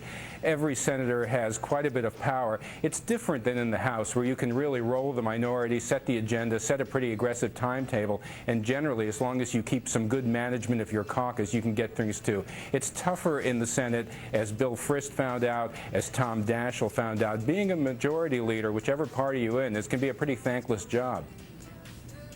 Indeed, I'm sure that Senator Reid probably feels that way tonight. Adriel, thank you. Next, good to be with you. Senator-elect Brown, Attorney General Martha Coakley, and former Governor Sarah Palin all on the record. Our breaking news coverage continues live from Boston. That's next.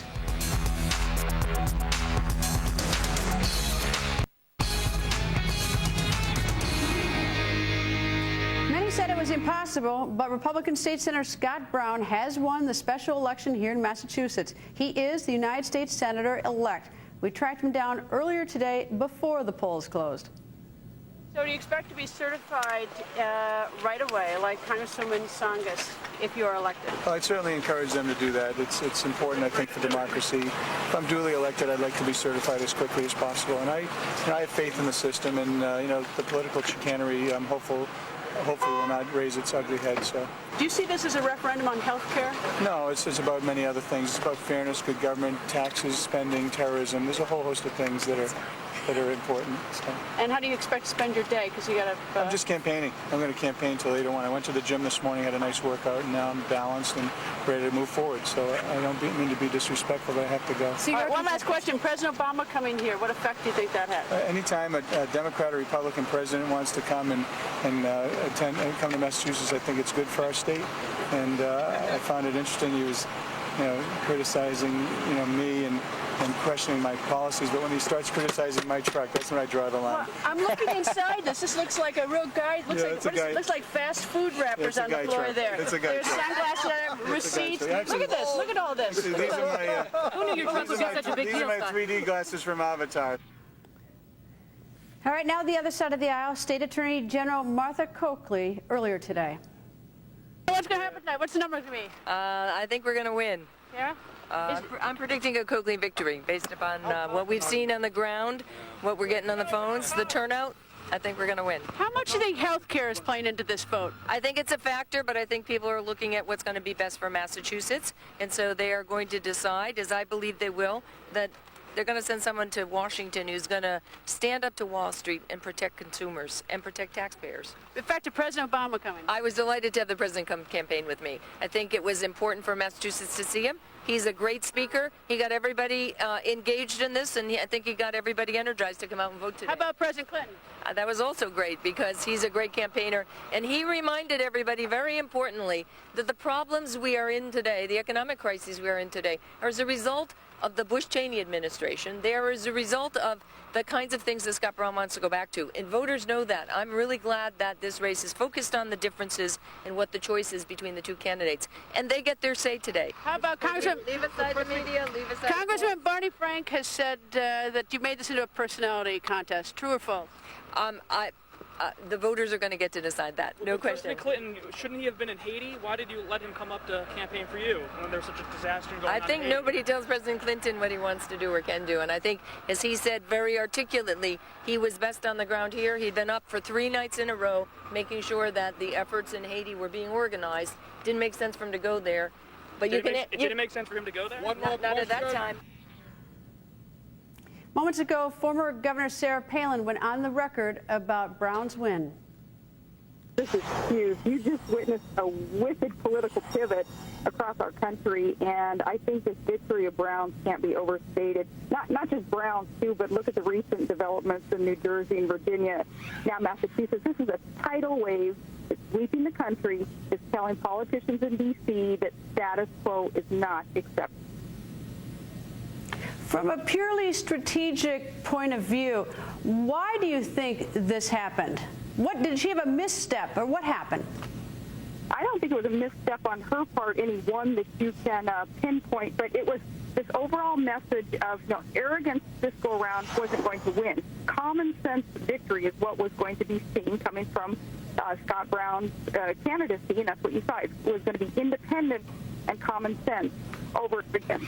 And I think it was quite evident there at the end of the day when you look at the way that Scott ran his campaign. It was quite simple, and it was shoe leather, and it was that tough work ethic that a lot of Massachusetts residents are known for. That's what he employed versus calling on the big guns from D.C. and bringing in the elite to do the speaking for him.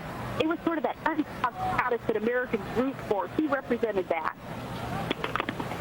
You know, in some ways, I sort of think, I look at it a little differently. I think she got torpedoed. On December 19th, she was up 20 points. Right after December 19th, Senate Majority Leader Harry Reid bought that Nebraska vote for $300 million, which enraged everyone. Then about a week ago, the unfortunate thing for Martha Coakley was the deal with the union, the special treatment. So those two sort of cataclysmic events, I think, brought her down those 20 points very fast, because those two events made a lot of people very unhappy.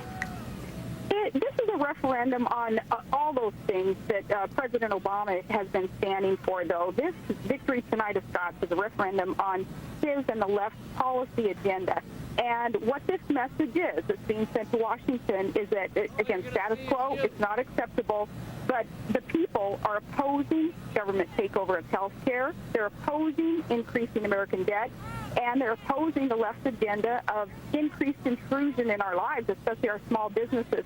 So, yeah, it was many different factors all coming together at once, and thank God for that, I think a lot of the people will say, because this is a step towards taking our country back. Did you endorse Scott Brown, and if not, why not?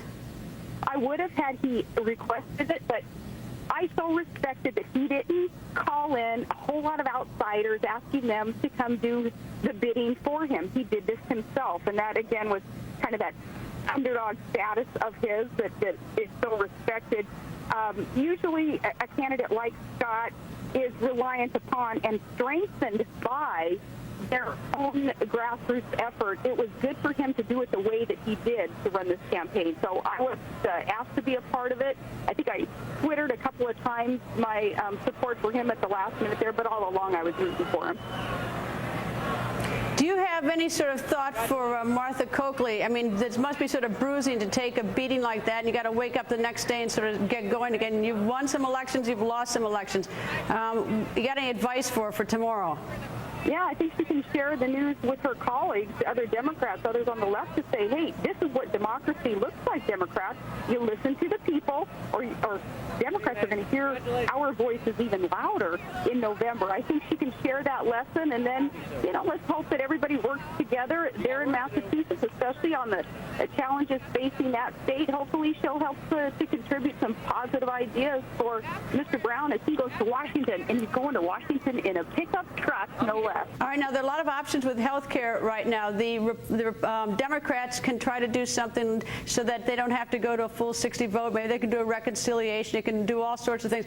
Or maybe health care has got to go back to the beginning and start all over. What do you think is going to happen now with health care? Not what do you want, but what do you think is going to happen? Oh, that's a good way to put it, because what I want is for them to scratch it and start working with conservatives on common sense, market-driven, patient-oriented solutions. But instead, we need to watch for the Democrats to try to ram through this health care takeover despite this very loud, this clear statement tonight from the people. I think right now, Rahm Emanuel, Obama supporters, they're in the White House, they're thinking of every trick in the book to get around this, Pelosi and Reid. So the people have to be ever vigilant and hold these politicians accountable. Next, can the Democrats drag their feet and not certify Senator-elect Brown for as many days as they possibly can? Our breaking news coverage continues next, live from Boston.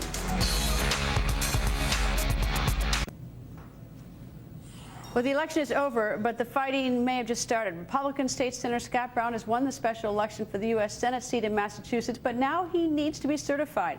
How long could that possibly take? Join us live is Brian Bender, national correspondent for the Boston Globe. Before we get to that, Brian, we're all saying, big deal, big surprise on Massachusetts, but you don't think that this is so groundbreaking?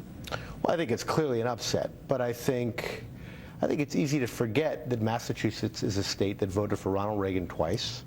It elected Mitt Romney governor. And this Senate seat, this particular one, has been in the Kennedy family, or controlled by the Kennedy family, for more than half a century. So it's been opened here for the first time in a long time. So the ground has shifted under Massachusetts, not just the country, perhaps. So I think, Massachusetts is blue in national elections, but not always in statewide elections. I think this is another example of that. Well, the Senator-elect Brown is a very colorful guy, and we've all seen tonight his speech and gotten to know him over the past couple weeks. Sometimes state senators aren't well known. Was he well known within the state before he started to run? Well, I mean, certainly he was well known to people who cover the state legislature. He was well known in Massachusetts politics, but clearly he struck a chord. I think there were a lot of people in the state who didn't know who he was, a few months ago, and he won them over. I mean, and that's what you have to do in Massachusetts. You can't just expect it. All right. The big question is when he's going to be sworn in. What can be done, or what do you expect to be done on this end to sort of delay that process if someone seeks to delay it, if the Democrats seek to delay it so they can buy time? Well, I mean, simply following the law will delay it at least a couple of weeks. The state law states that there's a 10-day period after the election that allows for absentee ballots to come in as long as they're postmarked by today's date. They'll still be counted. And then there's another 5 days beyond that allows for the Secretary of State to count the ballots, tabulate them, and certify them. So that's 15 days. And, the Secretary of State today pledged that he was going to do this as swiftly as possible. But it's clearly going to take a couple of weeks. But when they swiftly as possible, they did it with a Democratic Congresswoman, Nikki Songas. She was elected in '06, and 2 days later, she was sworn in so that she'd have a chance to vote on an override of a veto of then President Bush. So there's precedent in the state to sort of, try to move it as quickly as possible and not use those 15 days. Well, they can't certify it any sooner, but what they can do, which they did in Nikki Songas' case, is look at the initial results and determine that this is a blowout or this is a clear victory. And what they did back then was the Secretary of State sent a letter to the House, basically an unofficial certification, and said, look, the absentee ballots won't make a difference. Unless there's an earthquake, this is the winner. And the House took that and basically swore her in. They could do that in this case if the Senate's willing to bend their rules a little bit. Is it a Democratic Secretary of State here in Massachusetts? Yes. Okay. Do you expect that he will send a letter off to the Senate like he sent a letter off to the Speaker of the House for Nikki Songas? I think that it's very likely that tomorrow the Secretary of State Galvin will send a letter to the Secretary of the Senate saying what I just said, that basically it's pretty clear that Scott Brown is the winner here, and within a few weeks we will have the official certification forthcoming. And the Senate can act on that if they want to. So the ball's in the Senate's court. Of course, we saw a lot of we learned a lot about seating senators with the Blagojevich incident in Illinois. So we're learning a little bit more about seating senators. Well, one of the things people pointed out today is that in the Nikki Songas case, the House did accept this unofficial letter, or this unofficial certification, as enough to swear her in. But apparently the Senate's rules are more rigid, as they are in a lot of cases.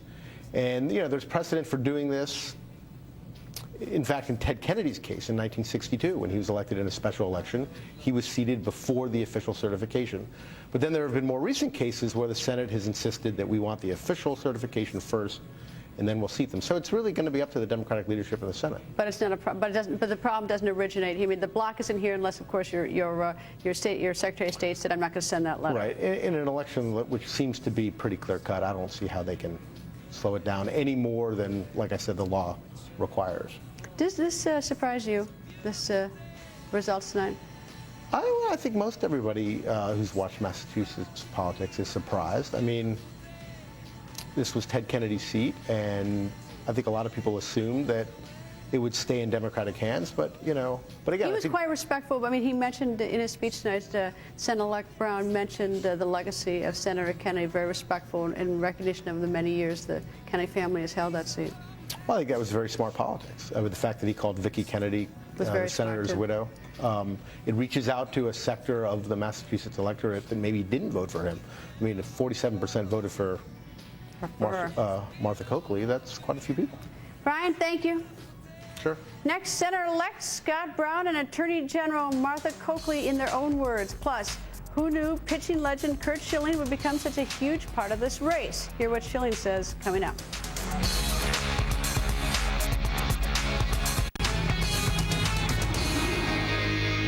Well, it happened. In an instant, everything has changed in the world of politics. Republican State Senator Scott Brown, moments after winning the U.S. Senate race here in Massachusetts. From the Berkshires to Boston, from Springfield to Cape Cod, the voters of this Commonwealth defied the odds and the experts. Tonight, the independent majority has delivered a great victory.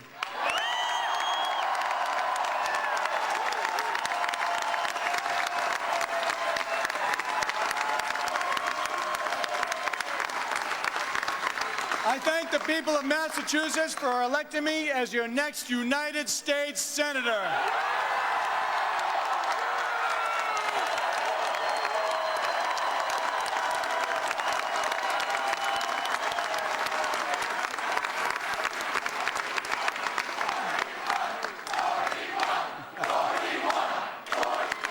And every day I hold this office, I will give all that is in me to serve you well and make you proud. And most of all, I will remember, thank you, most of all, I will remember that while the honor is mine, this Senate seat belongs to no one person, no one political party, And as I said before, and you've heard it today, and you'll hear it loud and clear, this is the people's seat.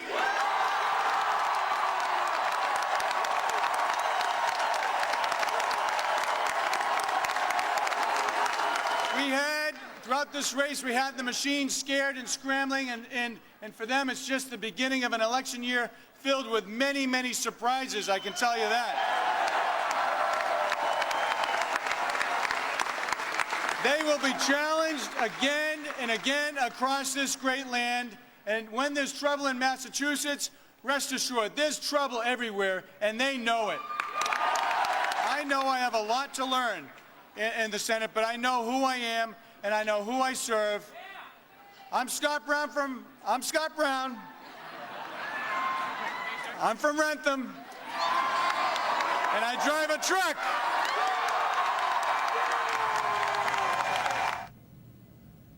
Attorney General Martha Coakley taking the stage for something every politician dreads, the concession speech. I wish we were here with other and better news tonight, but we are not.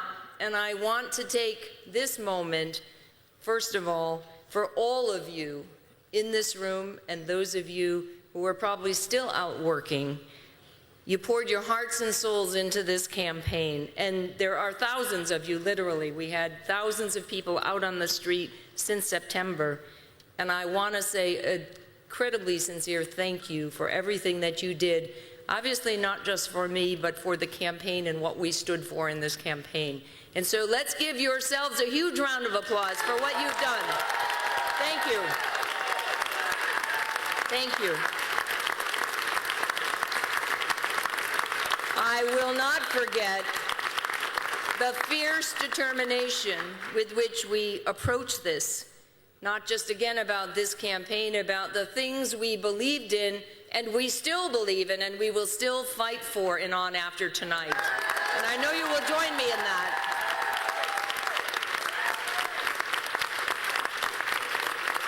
We never lost our focus or our determination, and you never demonstrated an ounce of discouragement or complacency as far as I'm concerned in this campaign. I know how hard we worked, and you own everything about this campaign.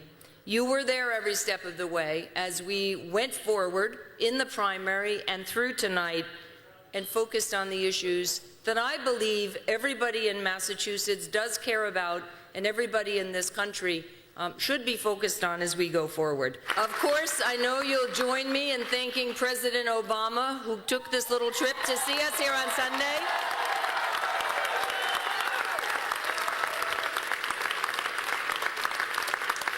He actually just called me and before I came on stage to say that we can't win them all, and he knows that better than any, as he told me, but he appreciates what I did and what you did, and he said to extend his heartfelt thanks to everybody who'd worked on the campaign. Coming up, was pitcher Curt Schilling the deciding factor in this race? More from Boston next.